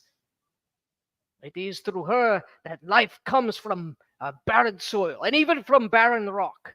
I have seen it with my own eyes. Together with these guidance, these three divinities, these three gods, goddess, we will have more. I just get in like smiling, like I'm letting him in on a secret. We'll have more food, more abundance, more things than we could ever imagine. With piety, strength of community, we will build strong walls. We will breed many people, many children. Many will come after us, and we will spread, we will grow like the crops and like the herd of beasts that feed on the crops. It will be a wonderful thing. Yes. Yes, he nods. Then I should say to you that I can speak on my grandmother and mother's behalf, and may the blessings of Elsom, goddess of the dawn and of shame, be upon you. Yes, the pink star. Yes. Yes, I remember. I have been to the surface. I see her many times. His eyes widen, like actually, like that's incredible to him. This individual who's clearly never left the underworld, and he says, "Hopefully, I can lay eyes upon her one day." Oh, it is very far, but you can travel there. I know the way. Perhaps one day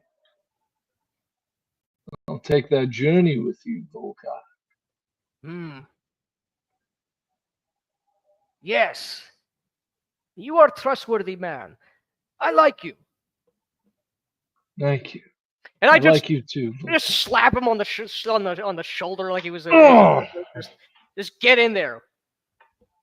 As he slaps you. He's a soldier. He's a warrior. He's done this sort of thing before. He slaps you on the arm as you exit, heading out there, and as you do, as you're just leaving, yes, you can see one of the Optalangs pulling these soldiers' carts here, just have a little moment and then go back to normal. As like almost like something freaked it out for a second, but only a moment. And then we will cut from that over to Ral. As Ral, my friend, where shall you be headed to next? What are you doing next? Well, I had a few ideas. As for what Raul might be thinking, I'm figuring he's got about two. Narrowing it down to those two. He's either going to, if it gets to him on time, read the review that Lifa might have made for him in Java. It's not going to be here yet. And that narrows it down to one option. I think she was already mentioned in the former scene, but most importantly, she is officially his one ally on this council. He is going to go speak to the Legionite. All right. As you travel down to the area where she is setting up, where you can see there has been this like tavern on wheels set up, like this makeshift tavern and these tables. It's almost like a food cart, but a bunch of these like tables have been set up. Food and drink. People are taking quick breaks here to drink and eat during their breaks from work. As you can see, she is here among a crowd of Cal Farm merchants here with her, as they're all laughing over a joke she just told. As you walk into this area, mostly Cal Farms, but with a good number of others, primarily as servants. You can see some, ogres and pharaohs and whatnot. Kind of looking about at this place, this mobile tavern. Raoul takes a long moment to consider his options. He decides, upon this pondering, this consideration of his surroundings, that he'll simply treat himself as a normal bar goer. Like all truly rich men, Raoul doesn't wear his wealth. He's wearing quite possibly one of the more simpler, plainer, straightforward, and in its straightforwardness, misleading outfits here. He adjusts that little emblem, that little pin on his tunic, and makes his way up to the mobile bar's bar itself, as he sets his cane against the woodwork and waves a gloved hand to the bartender, smiling warmly at him, as he knows the man might perhaps recognize him, both from the notable meeting of the town's leaders and, more importantly, the essence of his reputation. He doesn't mind taking a moment to let the man consider things before he orders anything, waiting for the man to come to him. As a man comes to serve you your food, as Now, he hasn't tells, ordered anything yet, just waving him over. yeah, the man, this Calfar bartender, broad-shouldered man, he approaches as he says, "Anything I can help you with there, sir?" Of course, I find myself famished. I've traveled this long way without my retinue, you understand, and, well, man's got to eat. I've packed lightly. What would you recommend?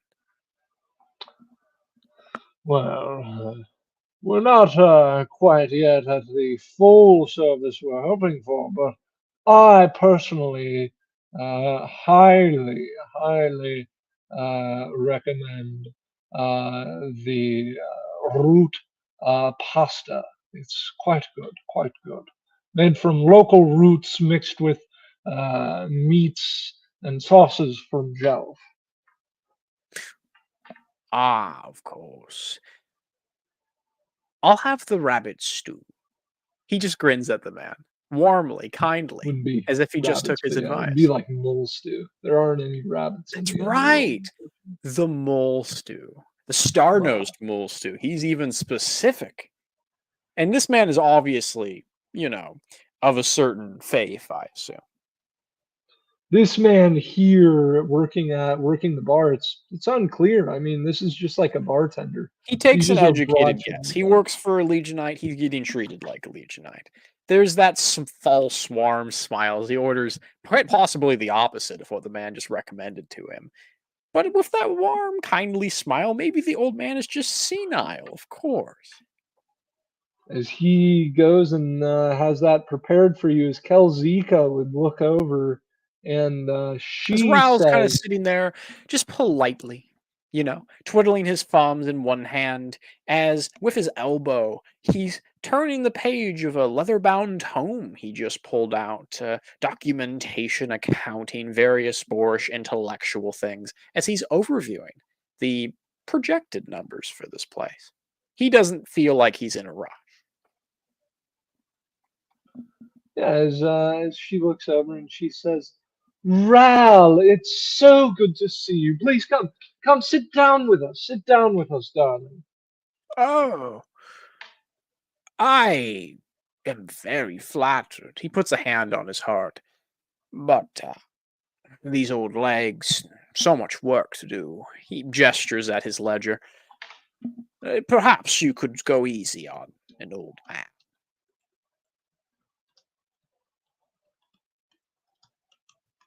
She smiles. He smiles back. As do we have a place we might be rolling? Right now, I am gonna make a roll 20, but for now, just honor roll. Honor roll. Just Honor roll, all right. Let me grab my 8-siders real fast. This ain't the normal D&D. All right, beautiful. I can't find them, so I'll use Google. Rolling once. That's a 2. Rolling twice. That's a 5. All right, I got a 7. And adding my Guile Disguise, I do have a forte. That is a total of, adding up the numbers here, 17. And then I'm assuming you're allowing us to use, well, actually, it wouldn't help him here. Yeah, just 17. Yeah. Sorry, I'm just checking something.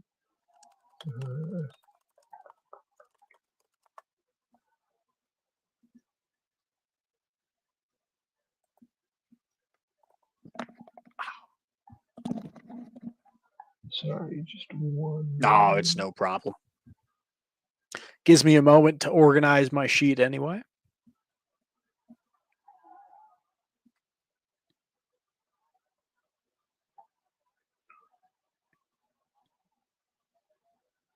Yeah. Okay. So yeah, she smiles at you and she says, "Oh, Ral, I wouldn't be too hard on yourself. I have read much of your work back in Jelf. You are quite the accomplished individual."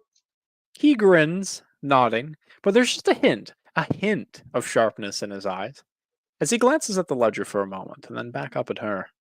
I think someone like you, someone who really knows how to handle threats, someone who knows how to um, ensure that the proper order that must be done, the unfortunately necessary violence that must bring life and livelihood to a city. This is something you provide, and I respect that. Oh, I'm sure you do. Yes. I've also heard. And she looks at the others here, and she like gestures. She like makes a gesture, and like all the people at her table, who aren't like guards, get kind of nervous and leave. He seems to relax, ironically, at this. Yeah, and she says, "And we don't need to get into specifics, but I've heard you're quite, and it seems, from my view, that the rumors are true. You are quite good at the proper application of makeup." She's His like smile tilts her head. broadens at that. That wasn't something he was expecting. And for a lady such as this to have been the first one to notice that, it makes him pause.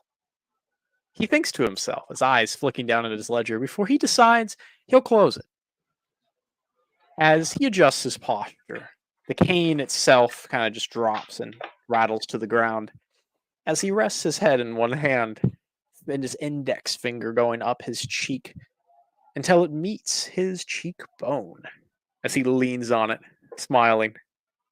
I'm very pleased you, of all people, noticed. His voice changing. There's no longer that growl in it from old age, as there's no old age to be heard.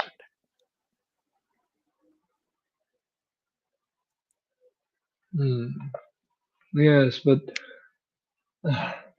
as you get older, such things are necessary. She says, heavily implying that she's going to keep your secret. He doesn't seem to care. As he looks at her guards, almost threateningly, not at the guards, she begins to realize, he's beginning to imply to her through simple facial expression, now that he knows she's this observant, she can be a big girl and notice. She probably doesn't want her guards to know the truth. Otherwise, that might reflect poorly on her. As he's looking for Mhm. perhaps a more private conversation, he goes on, "Oh, yes, very necessary," as he continues to speak as a much younger man, as he stares her down for a long moment. Sometimes such things are needed when conversations are not so trusting. Then perhaps we should move this to my office. I suppose my old, wrinkly body can make it up the stairs for something so generous. As he Mhm. kind of kicks up his cane into his hand, catching it. As he looks her down for a long moment, before adjusting his pin, he stands up, not bothering to really hobble, but she notices he still has a bit of a limp, as one of his feet is not fully aligned like the other does, as he still hobbles in a way, but it's very slight. Only a keen eye can notice, as he otherwise casually passes the bartender from earlier, grinning at him, and going up the stairs, going for her office before even she does, as if he owns the place. Yeah, and as you come up, she's got like this tent set up, but it is the most luxurious tent, and it Ah, is so it's not on top filled. of the roaming bar. This is a separate one. In that case, I'll simply say Yeah. he walks over, he strides over to it, probably entering her tent, and, well, what does the inside look like? Oh, it is luxurious. There are fine rugs and cushions on the ground. There's jewelry and religious imagery of angelic aspect hanging everywhere. There is an image of, you can see this great holy angelic being reaching down, and you can see touching the hand, reaching up actually from the ground, as then reaching down, kind of holding on to a stone cavern above, touching the hand of this great, beautiful angel who bears a slight resemblance to a Kalthar, is an actual Kalthar, this sort of man dressed in priestly, saintly garments, touching the hand of this great angelic being.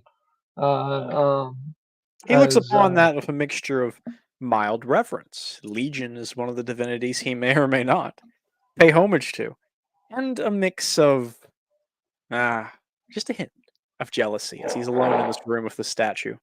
As he then goes and he sits down in the largest, most comfortable chair he can find. Yeah, as there is a nice there's various cushions and sofas and seats in here. As If there's so much she to choose from, he picks the biggest one. Why not? absolutely. As he lays down in it almost like a bed, kind of sideways in a French pose, as he then takes his ledger and uses it as an armrest, as if he doesn't really care about it. It's just there to keep up appearances. Raoul isn't really a numbers man, but of course he's As pretending to be one. as she sits down upon a great recliner, leaning back in it, and taking out a pipe filled with zoot. In zoot, it's basically an underground plant. It's tobacco, but slightly more of an upper, slightly more of a stimulant. Not significantly, though, as she smokes upon it, and she says, "So what was so important to be held in my private chambers, Rao?" Don't flatter yourself. You don't need to. And while what he says is like veiled as a compliment, she can get the hidden meaning in that. As he kind of stares her down for a moment and then sighs, looking up towards the tent. You are distractingly gorgeous. I will tell you that. You're not the first one to tell me those Not the exact last, words, I'd by the wager. way. What was that you said? Those exact words, by the way, distractingly gorgeous. Uh, that's good for you, I think. Men don't have such an option, as you can see. Is that why you make yourself look like a gnarled old stone wall? Oh, you insult this old man! How could he possibly be compared to a wall? Unless it's the one we're building. Yes, that was the joke. Personally, I can't allow myself to be too fond of the things. It's more a young person's habit these days. Have to look the part. I'd like to tell him, how you doing so far? I mean, you got here before I did. I did. Not much before. So boorish here. All the brutes and savages setting up their little holes. It's a good thing they're so preoccupied producing all the food. We really need to put ourselves in a situation. Right now, if either of those ogres wanted to kill us, they could, right? He shrugs, licking his lips, says, a bit of the makeup, changing their color to a more older hue of what could be expected of an elderly Kalfar, kind of fades away. Oh, I'd have to disagree with you. Really, I do. Elaborate. I've been inspired. There is perhaps a man in our company, on this council, so outlandishly stupid, brave, or downright devious, I cannot tell, that he truly intends to not only feed these people, but preach to them. People from Jelf being preached to, can you imagine? Yes, I can. And imagining that, imagine. I want you to think of what might happen when opposing faiths begin to preach. He looks at her for a moment, to each other. Oh, you don't need to worry about that. But There are I do, and those. you understand my problem now. That is the first part of why I'm here. You seem to me to be the one here smart enough to pay homage to the greatest house of Jalf. But you don't just do that, do you? I should know. She's not in the House of Jelf. She is in the Silver Holding Company. She ain't, but she has connections there, and he knows that. True, that's true. She smiles. Yes, I am quite fond of my employers in the Silver Holding Company. I also respect the House of Jelf. I've worked with them quite frequently on providing them adequate jewelry and fine gold goods. Yeah, then you know why I'm here. Why I was do. sent here. Why don't you elaborate for me? He grins. It's a tragedy, really, to think anyone could be so blind. I think it's quite obvious why the House of Jelf sent you here. They'd rather you be here than there. You're too good at your job, Rao. Kind of waves his hand somewhat dismissively as his elbow bites into the ledger, damaging its frame, as if he really honestly couldn't give less of a shit about what happens to the state of the tome itself, and it is quite a large one. And what kind of job is that? How Well, well informed are you? I understand that you deal with problems, and what happens when the one who deals with problems decides the people in charge of him are the real problem. That seems to surprise him more than anything, as he pauses, looks at her a bit more seriously, gauging something a bit less physical about her for the first time in this conversation. He bites his tongue for a moment. You are a damn clever bitch, aren't you?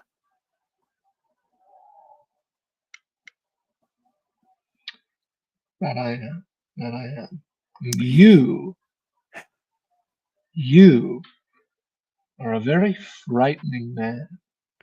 I respect that in a woman. I get it. But really, you have nothing to be worried about. Good. The men here will be too busy fighting over you. You might even get torn apart in the process. Oh, Oh, you don't need to worry about that. I have strong red men willing to protect me from any threat. No, not enough. He just kind of says offhandedly. Have you seen those humans? The ogres? Oh, no. No, you're strong red men. They won't last very long.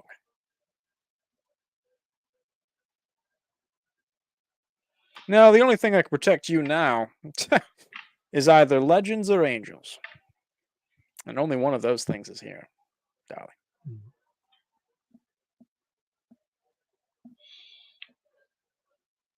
Well, you're a legend, and I'm here with angels. Makes an interesting answer to that question, doesn't it? One of us has to be wrong. He grins. Uh, uh, See, I think differently than you, Rao. I don't look out among these dangerous ogres and Farum bandits and see threats, obstacles. I see only opportunity. And I have been surrounded by brutes before. The Church of Legion is no uh, stranger to the ogre people. In fact, one of my teachers growing up was an ogre. Oh, you have a lot in common with them. It's a fair point. Hmm. I don't know about that, but I do know. Oh, the great qualities. You think I'm insulting you? Wait for this. I am a surprisingly well-read man. Not so much as I might imply, I admit. But I have read a tome or two. And it occurs to me that ogres eat each other, don't they? That they do. And you deal in metaphoricals, so perhaps you can understand why I might compare them to your faith. I'm sorry, I can't say I understand the comparison. Well, as a You fellow... can tell she does. You can tell she does. Yeah, he pretends that she doesn't. As a fellow faithful, perhaps I could enlighten a woman so deserving of knowledge.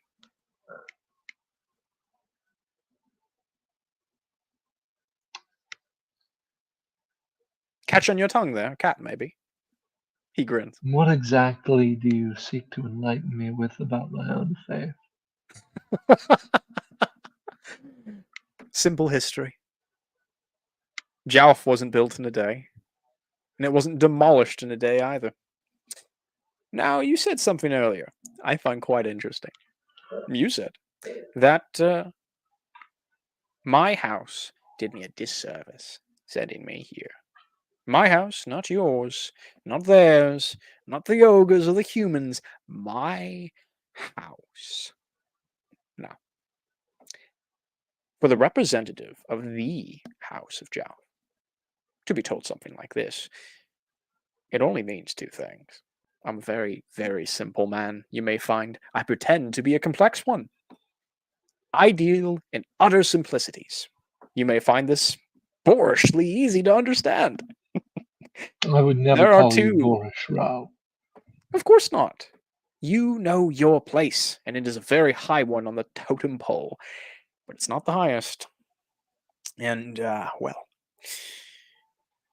I happen to be the reason there's a totem pole in the first place.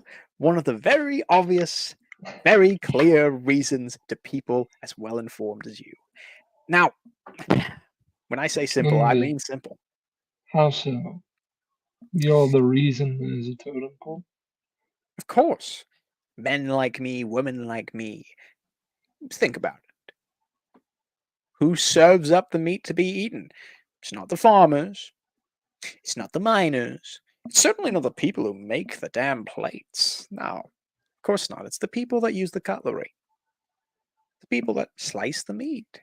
It has to be trimmed. Well, for some people. Ogres don't need my help.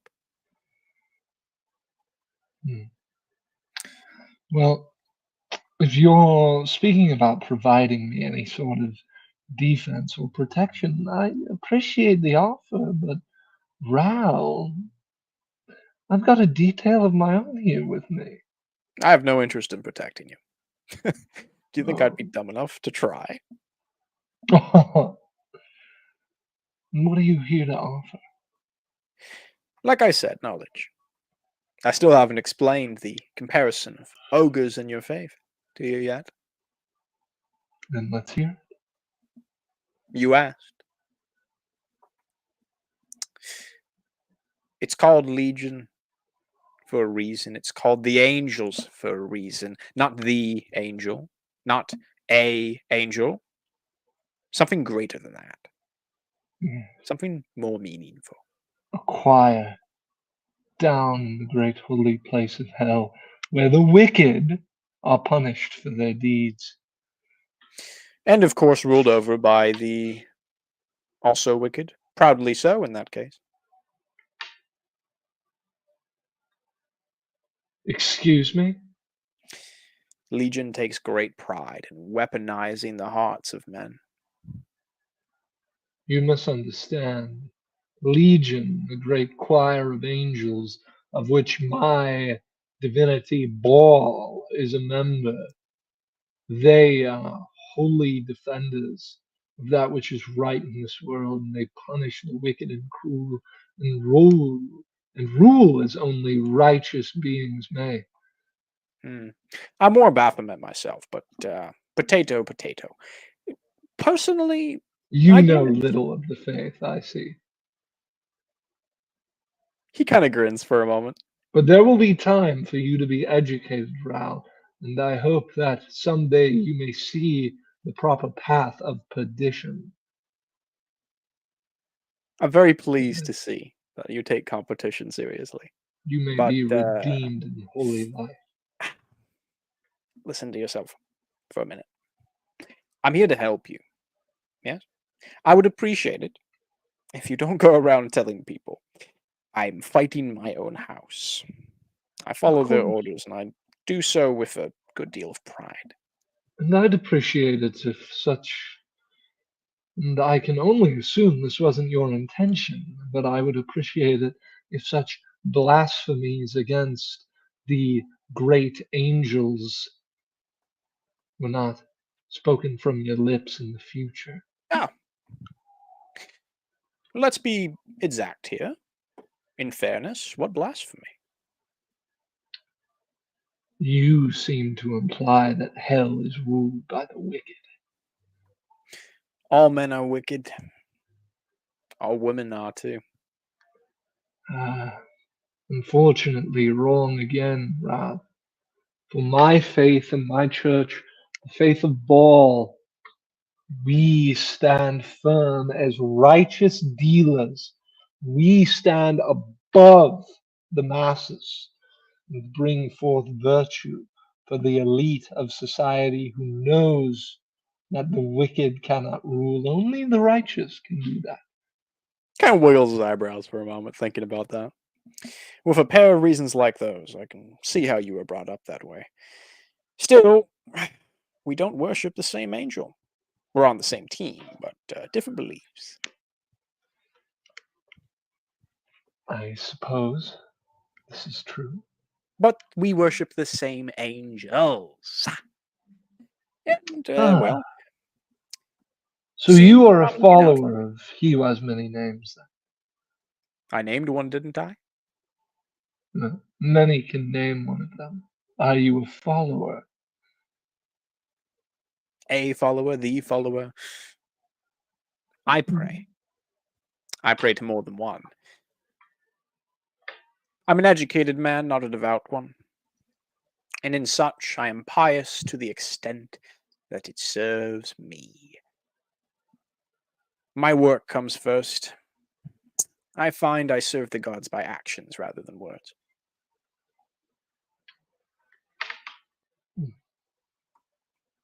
I see. Not the answer you were expecting, I take it.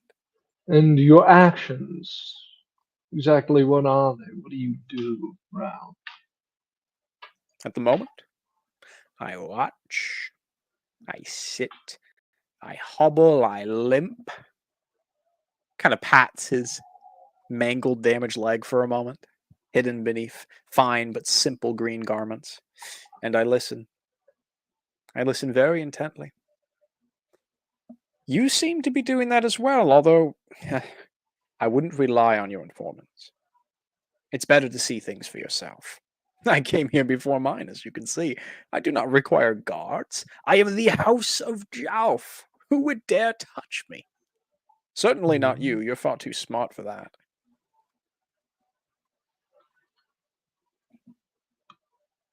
You understand. Now, I think. That is exactly. She smiles and nods. And there's not much else to say. He gets up from the cushion at this point. It was a pleasure actually meeting you. Really, you flatter me. You could have hidden that revelation to yourself. We all know there's nothing you can hide from Ralzadi. And where did you hear that? Jalf? Yes. Ah, good times. I miss them. Well, Ral, I look forward to speaking to you again. Do you? I as well. I as well. Oh, just one more thing, actually. Yes? Kind of coughs and touches his throat for a moment, picking up the cane off the ground and leaning on it. I came to a conclusion recently about my faith.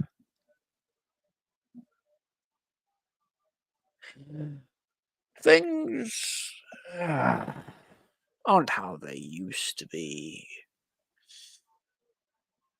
Kind of raises his eyebrows and tilts his head one way then the other, almost mourning something. Jalf isn't how it used to be. We No, have to adapt. We have to move on. we have to be Greener better. pastures, as the surface scum say. I'm thinking it's about time I find a different playground. You won't get in my way, but so far, I don't see you helping.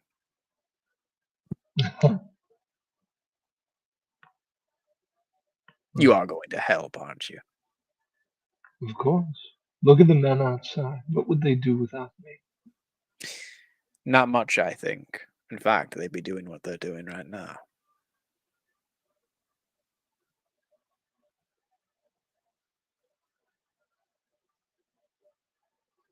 She glares at you. He smiles back. That was a compliment, sweetheart. They're arguing your beauty. And this place. Although, I think you'll find that statues last a bit longer than flesh. That's Oh. advice. I would take it. Don't worry. What you see now is just an open cart. Will soon be a great tavern. This will be a place for us, for the respectable members of society, with another one built to entertain the masses below.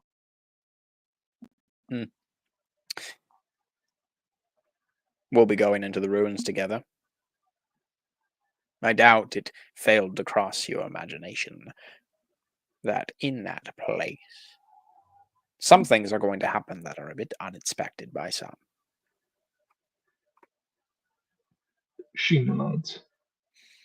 Personally, I like to do my work myself. But you are the greatest distraction on the council. I'm sure you catch my meaning. Yes. Yes, I do. See to it that everyone is busy ogling you at the right time. I'll leave that up to your creativity. Someplace dark, someplace humid. Gets the blood pumping. He pumps a fist. Give me something like that to work with. And don't include the Elsamite. I'll see what I can do. I'll see what you can do. He Yes. leaves, limping out. We can cut that scene there as we'll go. Well, since it's just you two, I might at this point. Well, I can do a couple more scenes before soliloquies. Although, is there right. anything, I guess, to clarify with the two of you, is there anything specific that, as scene-wise, anyone, either of you want to talk to, Oh yeah, want to do I'm so, sure starting with Volkar has some people Volkar? too. Yeah. I'm happy to throw it to him at this point. I got, I think, 2 more NPCs that I talked to lined up if my character has the time for it. Volkar, anyone particular you want to talk to? Anything you want to do? Well, all of this confusion, all of this diametrically opposed information. There is something that I would like to try and speak to. I would like to try and we don't have to do the scene. It's up to you. But something that will be on my mind. I don't know who to trust. I am trusting everybody. But it's confusing. So obviously you go to the source. I'm going to try and I want to try and summon a spirit. All right. And to clarify, caster says 1. Only summon Yeah. like. However, I don't know. do- All I know is that I can do it. Yeah. The Yeah. It goes up And to 9, 27. Hey, it could 48, attract I the don't- attention Yeah, of something big if you make a I good should enough I should offering. also say, like, Volkar isn't just for thinking you about as the player, Yeah. when you cast summon spirit, you Yeah. also, you can see, even though this doesn't say it in the book, I go along with like the summoners, you can see and touch any spirits of your lines, even if you can't Got it. summon them yet. But yeah, so yeah, as I go ahead and describe me the ritual. That, first of all, are you trying to summon a spirit of light, death, or earth, and then describe that ritual as you. So this is over the course. I'm taking care of certain, right? Yeah, this is a few responsibilities days. Things going by. And this is going to take basically the better part, as much as I can ascertain in the underworld, of a day. This is a several hour affair at the very least. I'm leaving the settlement. I'm going to look. I'm going to spend time. I'm going to use arts from below, increase my spelunking skill. I want to try and find a grotto or some natural landmark within Tuhul here. If it's a cave within a cave, or a plateau, or a flattened stalagmite, regardless, I'll find this place after several hours of looking, bringing with me like a rucksack filled with ritual components. So I'm sat there. Let's say it's on this plinth outcropping, overlooking not only the settlement, but we see in the distance the strange, inhuman glow from the ruins in the distance. We're overlooking all of that, and of course it's all black everywhere. The only light, apart from the dim torches that have been set up in this settlement, yet even to be named. I have a goat, some creature from the surface that's been cultivated, nailed to a post, set down a bowl of a hollowed bone of some large creature, and I have 2 skulls with me. Of course, I have the boar skull, and something else which I brought from the surface, a bear skull with me. Of course, obviously, being an ogre man, I look out kneeling. I don't have the typical paint on me, but red skin, just a kilt, nothing else. In fact, you're damn right. The kilt comes off. The kilt comes off in this ritual, as I start thinking of moments of rage, moments of aggression, moments of absolute. I feel that ataraxia, that paroxysm Paroxysm. building inside, and I just start going on a frenzy, just seething, just raging, roiling, just letting loose, just hulking out, raging at the top of my lungs, just grabbing, glaring, just choking people in my mind's eye, ripping them, ripping the flesh from their butt. This lasts for a long time. Letting loose, just fanning the flames of rage, aggression, absolute atavistic passion, and I do have a considerable hate passion as well. Flailing about, I'm ripping at my own flesh. I'm pounding, I'm punching the rocks. They're bloody, they're bleeding, and this goes on for an indeterminate amount of time from my perspective, until just the rage is just burnt, is poured forth, is exuded, given up unto Mool in this place, and exhausted, sweating, bleeding, naked before Tahul, before Valex, before Mool, before all the gods. Who knows who's watching within here, but they can all see Volkar Jatago falling heavily to his knees upon the raw stone. I take my hand, they're shaking just with the exertion. I let the blood drip onto the bear skull, sprinkling, coming down in crimson rivulets. Again, the only light here, it's completely dark apart from whatever illumination can,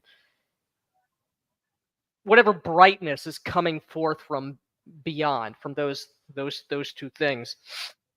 I take that goat and I get the teeth in there. I just rip its throat out. Not even using a bone knife, an iron knife, or anything. As I let its blood drip, exsanguinating it into the bowl. The bleeding cries, the sacrificial animal. Yeah. Its cries go unheeded, obviously. Until the last drops of blood, I squeeze the body, the carcass, getting the last bit until the bowl is just filled, possibly even overflowing. Oh yeah, it's steaming in the cold air of it's cold down and below the surface of the earth. Place it down, hold aloft the two skulls, the bear skull in one, the boar skull, and the other with the corn, with the maize.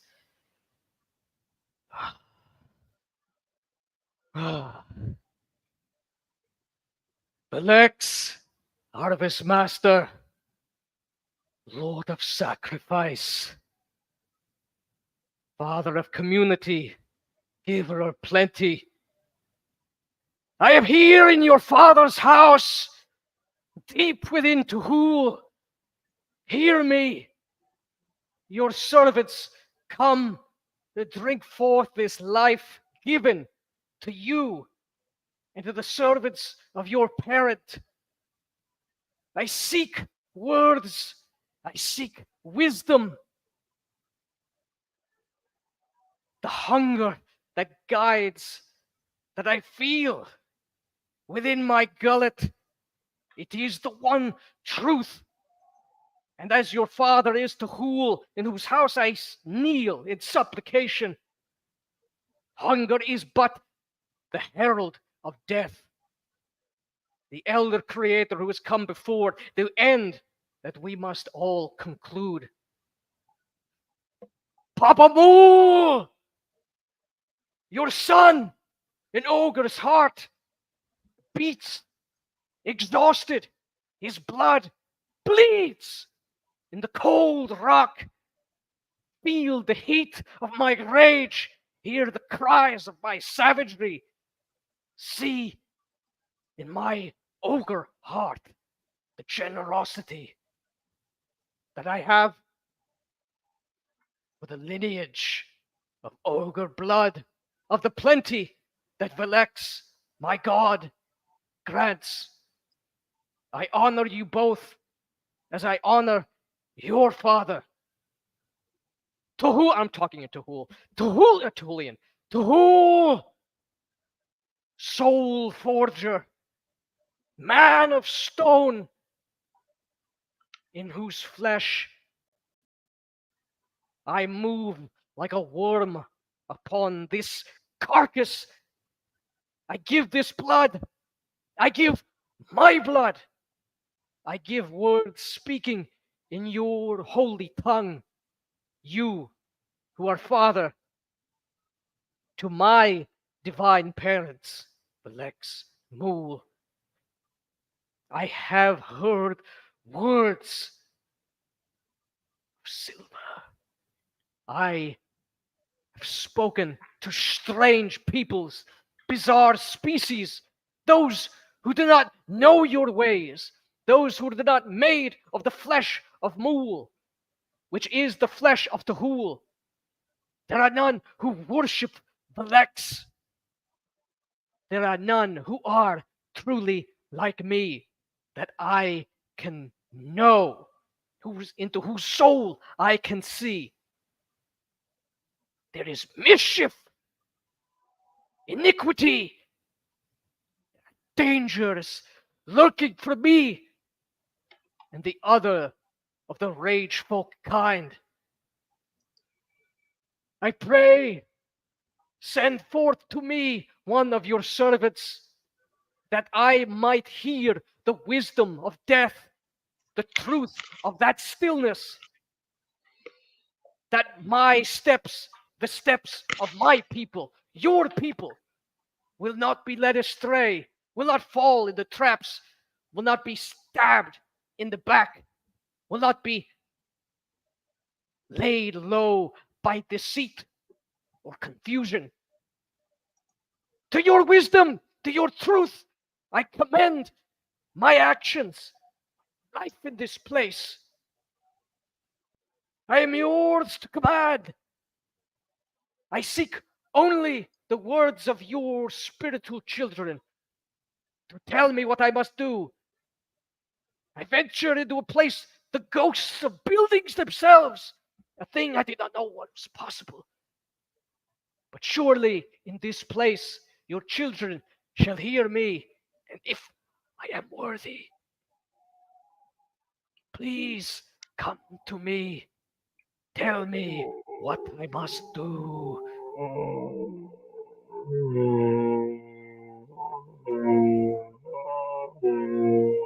As you begin to hear this strange, vaguely metallic moaning, as you see upon your arms, if you have cast your sight and tried to summon spirits before, you may have seen this before, but you can see the little tiny faucets of life inside everyone. Your life force.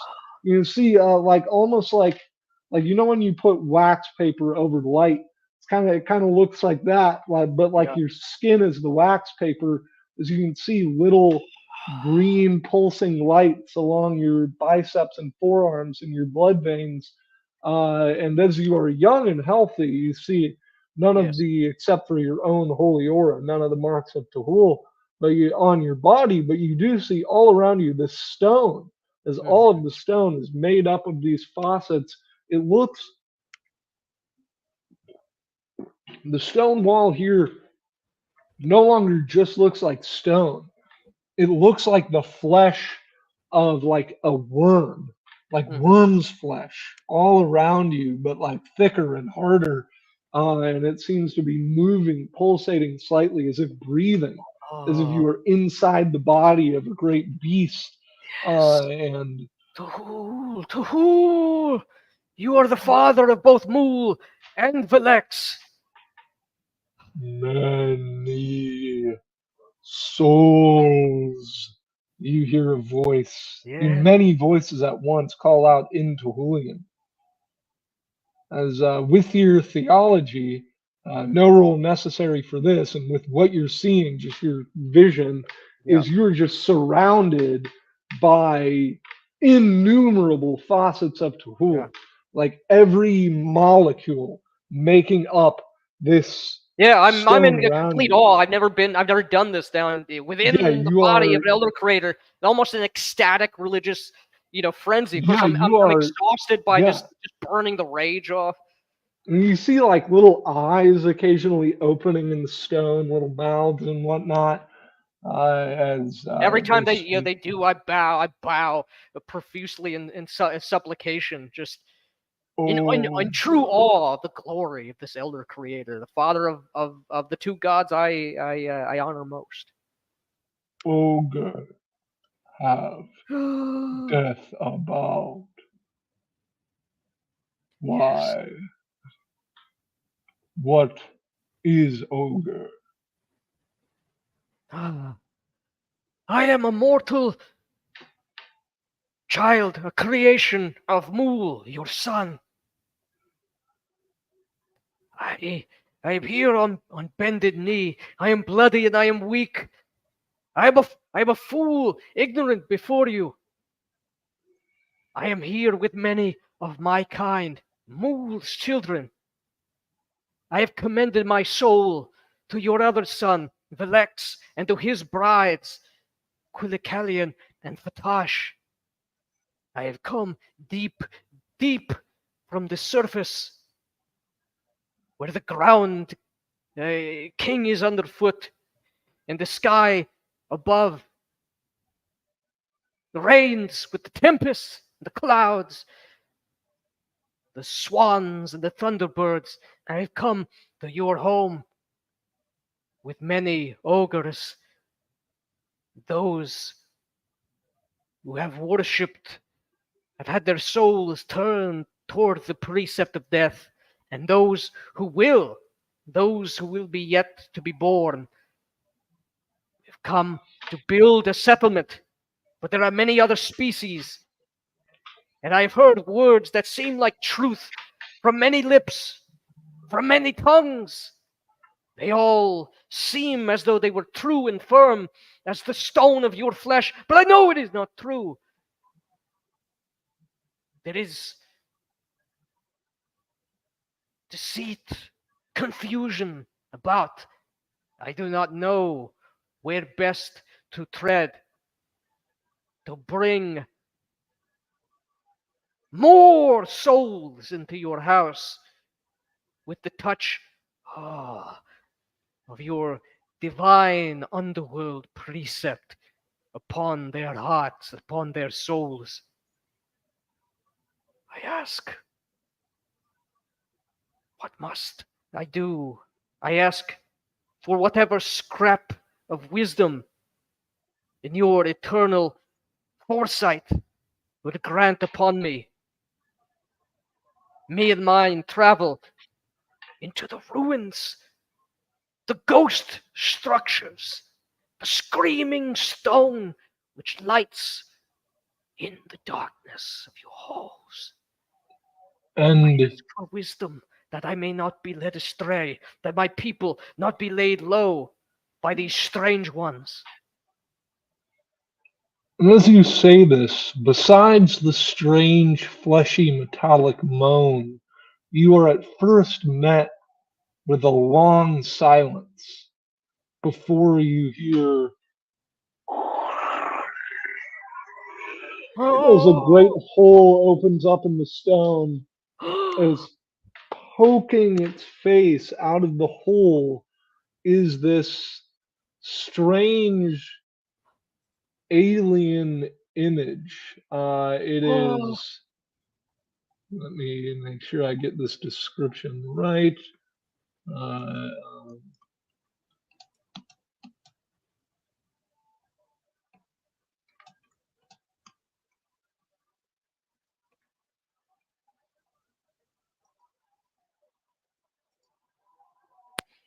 as you see looking at you is the, you think, face of this maggot creature. You see this mouth full of fangs, the silver head, but it has no eyes. It's just a pale red jaw with long fangs as it looks down at you, or at least you think it's looking at you, and it speaks And I just into wow, absolutely, just face, whole body to the stone, absolute 100%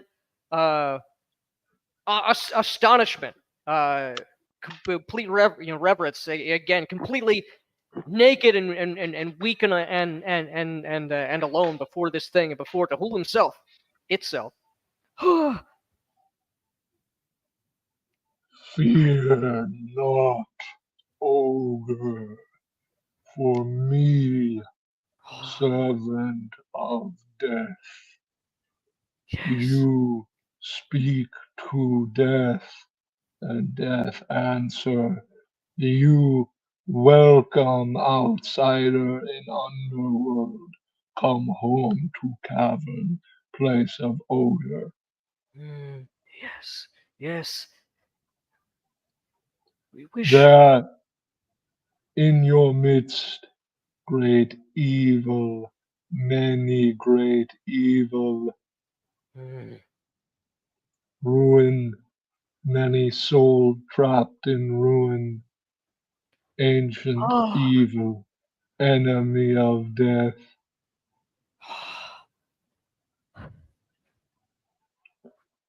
Great spirit, spirit of death, I thank you for this wisdom, that there are enemies of Tahul, enemies of death, that have been trapped, that are lurking. I will find these villains, these rogues, those who would dare to defy great, undeniable power. I will lay them low. With my teeth, I will rip their throats. With my blade, I will slice at their limbs. With my arms, I will break their bones and send them to his judgment. I vow this.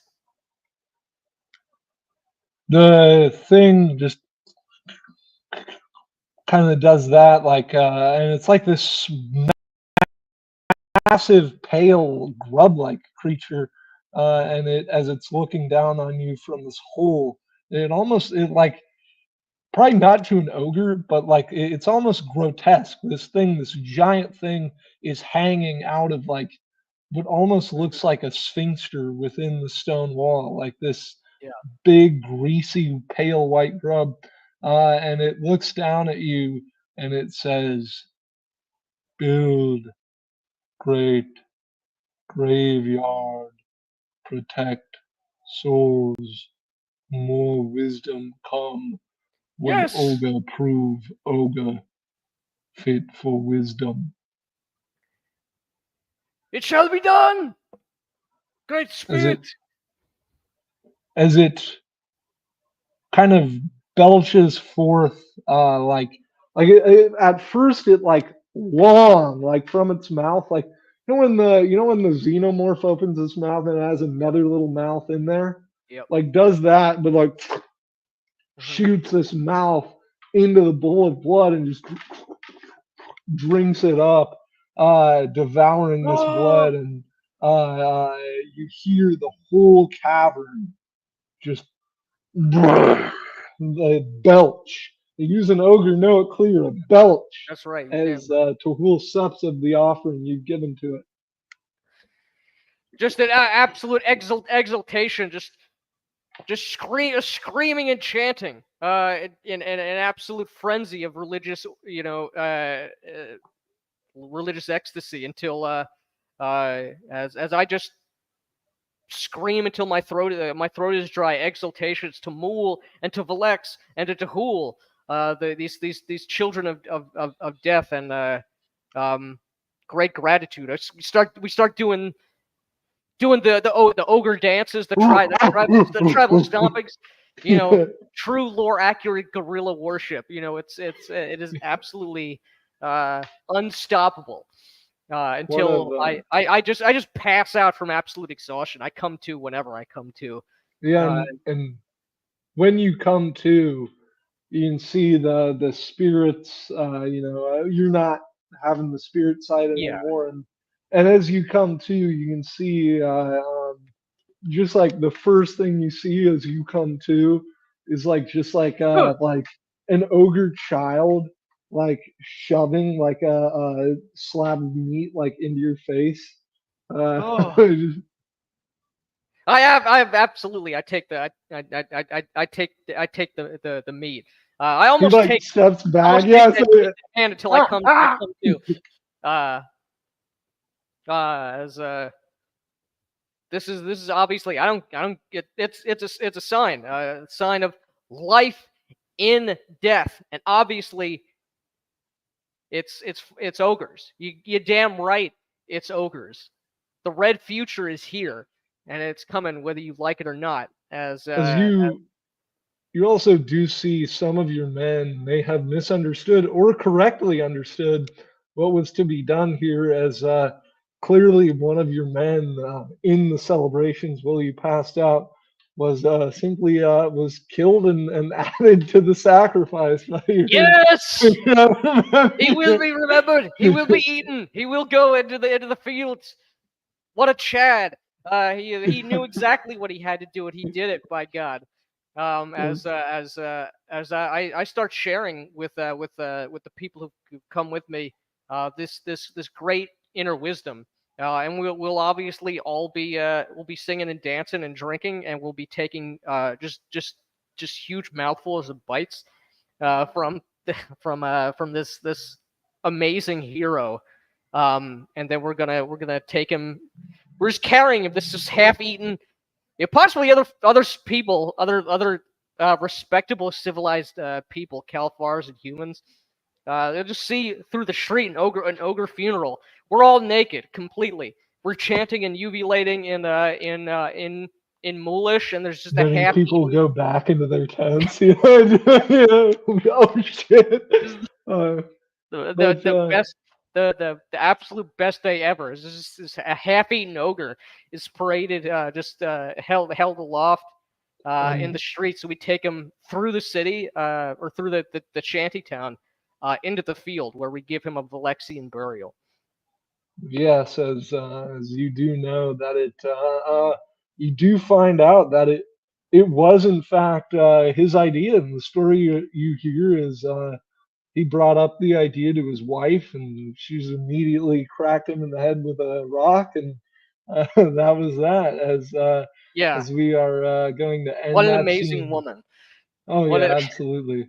yeah, As we end glorious. that scene there, as I will open it up to soliloquies from the two people here who were of strong enough character to stay the whole session. Just joking around, half joking, but yeah, who would like to go first? I'll let you go first. I just had a scene.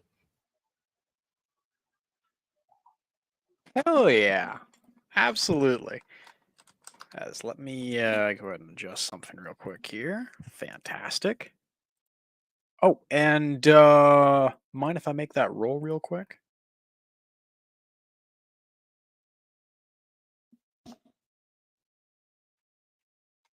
You see, where was it? Trying to remember what I was trying to roll here. Oh, yeah. Sent that to you. Does that work? Doing a little secret there. Oh, let me see. Yeah.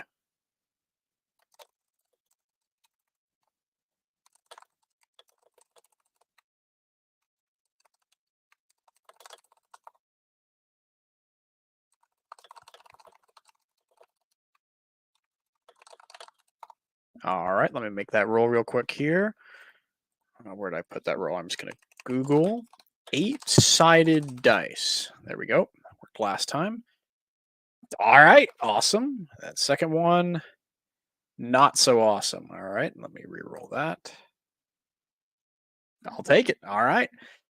So that is if I'm doing math correctly. 8, 5, and 4 is 13 plus 4 is 17. All right, and then let me add that bonus. All right, so total for that roll, and you can just tell me the result later. I think he's gonna think that he was pretty successful here. As that's a total of get a +1 on that. Nice. All right. And then no forte. Okay, cool.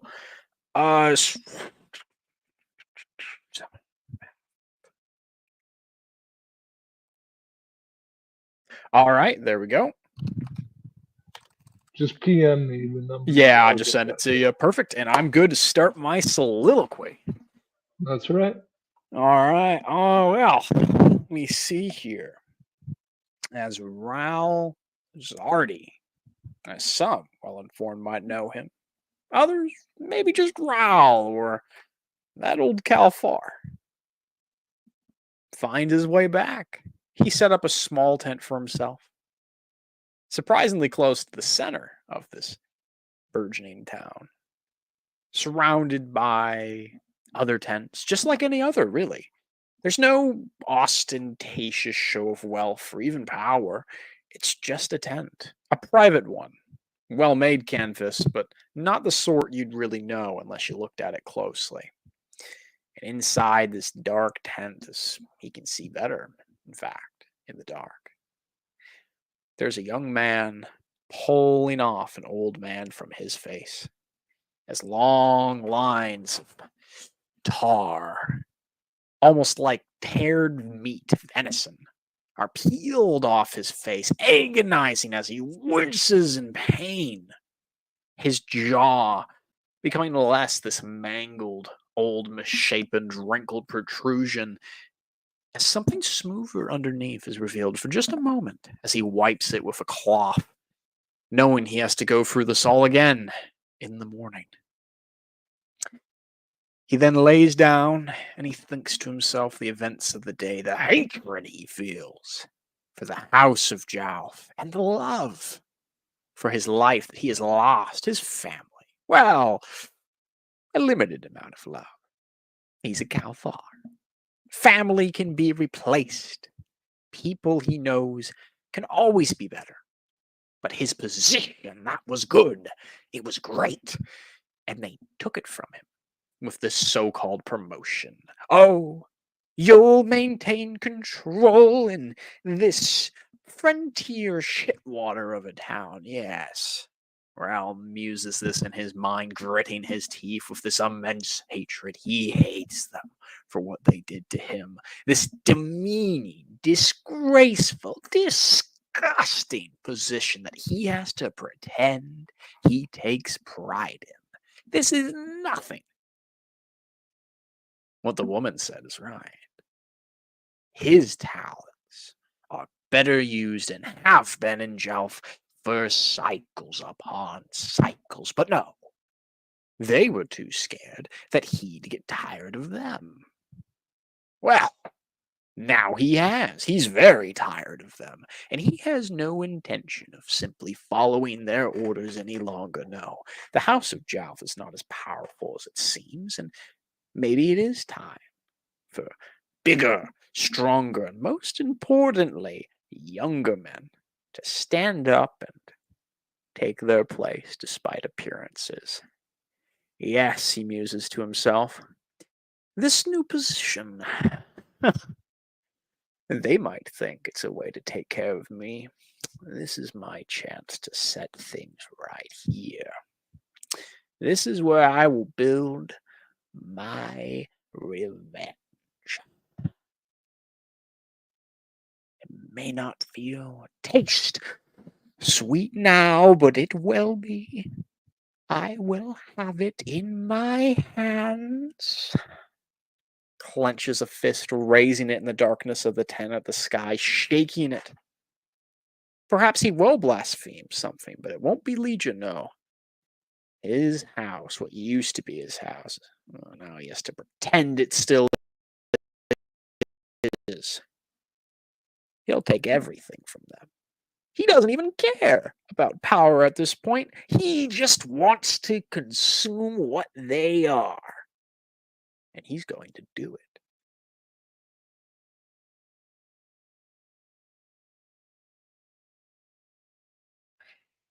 In the ogre encampment, the tents and the clearings, the bonfires, the celebration, the Valexian celebration, the funeral of this great man is being held well into the late hours.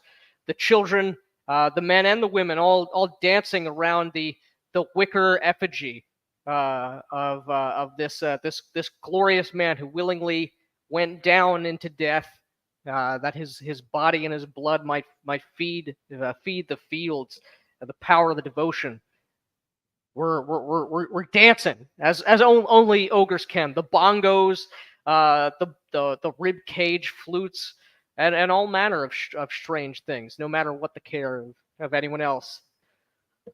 Ah, holy Velex, Mother Quillicalian, glorious Fatash, thank you for this bounty of heart, this bounty of blood, this bounty of food.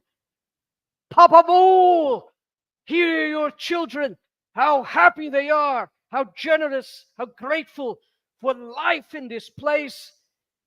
Great, great and eternal Tuhul, for whose wisdom we have certainty, in whose house we now make our lives. Into death we bring life.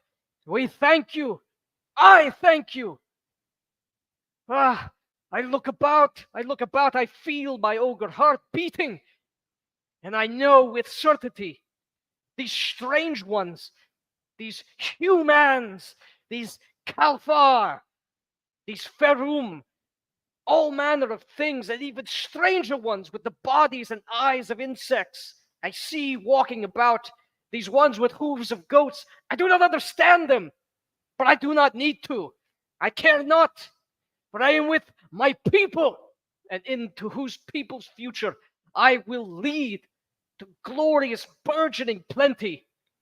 Like Velex himself, I will be the patriarch of this community, and though we share it for the moment with other strange species, some I have heard from others that are enemies, and yet are all here.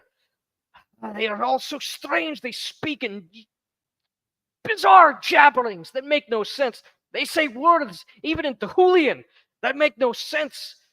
Words like employment, words like civilization. Now, these are fake, false words. They mean nothing to me. My ears are deaf to them. But I know, though I see something in each of them, there is something to be admired. There is a harshness, a violence even, a patriarchal quality to these humans that I find a kindred spirit, but they are strange and grotesque and smell of disgustingness, of piss and shit, and of things I'd rather not speak of. The Ferums, they are supposed to be men of iron, children of Tuhul, but I hear that some have greasy, grotesque beards and blaspheme, deny the nature of the divine. How could such a thing even be? They will be made to fall in line, or their bodies will feed the fields, or if they will not feed the fields, we will throw their stone bodies into the stone wall, and they will still serve the community in death, if not in life.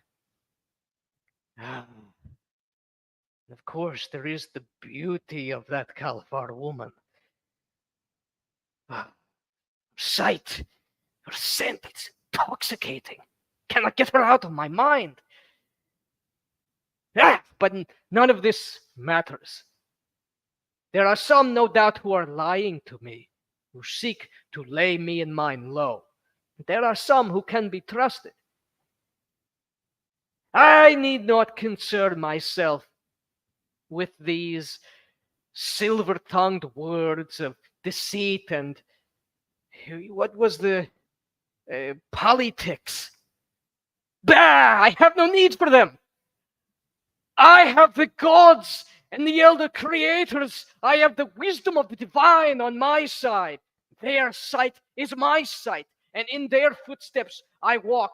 And any who would work against me and mine are working against the thrones themselves, and they will be dashed, and their bodies we will feast upon, whether it is their flesh freshly killed, or in the flesh of goats and optilangs grown fat on their blood. It does not matter. The gods and the creators speak, and in their arms I trust. And I know, as I hear those drum beats, a drum beat in the heart within my own chest, in this place of darkness and blackness and silver, the red age of the ogre has come. We are here, and we are not going anywhere.